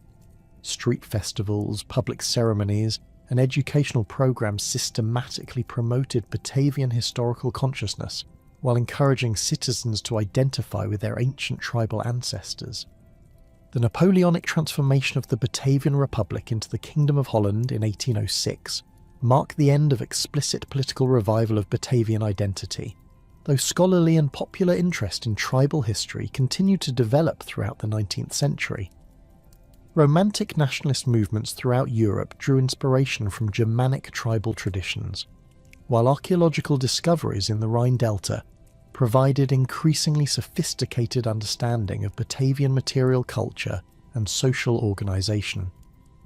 The establishment of professional archaeological institutions in the Netherlands created systematic research programs that reveal the complexity and sophistication of Batavian civilization, while challenging earlier assumptions about barbarian cultural limitations. Modern archaeological discoveries beginning in the late 19th century revolutionized scholarly understanding of Batavian history through systematic excavation of major settlement sites, military installations, and religious centres that provided unprecedented insights into tribal life and cultural development. The excavation of the legionary fortress at Nijmegen revealed detailed evidence of Roman-Batavian military cooperation, while investigations at rural villa sites demonstrated the extent of Romanization within elite Batavian society. These archaeological findings, published in professional journals and popular publications, created new appreciation for the complexity of cultural interaction between Germanic tribes and the Roman Empire. The development of scientific archaeological methods during the 20th century enabled increasingly sophisticated analysis of Batavian material culture, settlement patterns, and economic organisation that challenged traditional assumptions about barbarian society and cultural development. Radiocarbon dating, stratigraphic analysis, and environmental reconstruction techniques provided precise chronological frameworks while revealing the environmental context that shaped Batavian adaptation to their distinctive riverine homeland. Interdisciplinary research programs combining archaeology, linguistics, and environmental science created comprehensive understanding of Batavian society that surpassed the limited perspective available from classical textual sources alone. Contemporary archaeological research continues to reshape understanding of Batavian history through discoveries that reveal previously unknown aspects of tribal culture, military organisation, and religious practices. Recent excavations at Thiel have uncovered extensive evidence of specialised craft production that demonstrates sophisticated technological capabilities, while underwater archaeology in the Rhine system has revealed preserved wooden artefacts that provide unprecedented insights into Batavian boat construction and riverine adaptation. These ongoing discoveries ensure that scholarly understanding of Batavian history continues to evolve while maintaining public interest in the tribe's remarkable achievements. The legacy of the Batavi extends far beyond their historical significance as a Germanic tribe that achieved unique accommodation with Roman imperial power. Their story illuminates fundamental processes of cultural contact, adaptation, and transformation that characterized the ancient world, while providing insights into the complex negotiations between local identity and imperial authority that shaped European development. The survival of Batavian historical memory through medieval chronicles, Renaissance scholarship, and modern archaeological research demonstrates the enduring human fascination with communities that successfully navigated the challenges of cultural change while maintaining essential aspects of their distinctive identity. The Batavian experience offers valuable perspectives on contemporary questions about cultural integration, political autonomy, and the preservation of local traditions within larger political frameworks. Their remarkable military achievements, sophisticated political organisation, and successful economic adaptation provide historical examples of successful cultural negotiation that remain relevant to modern discussions about diversity, integration, and the balance between local autonomy and broader political unity. As archaeological research continues to reveal new aspects of Batavian civilization, their historical legacy continues to evolve while maintaining its significance for understanding the complex processes that shaped European cultural development and continue to influence contemporary society.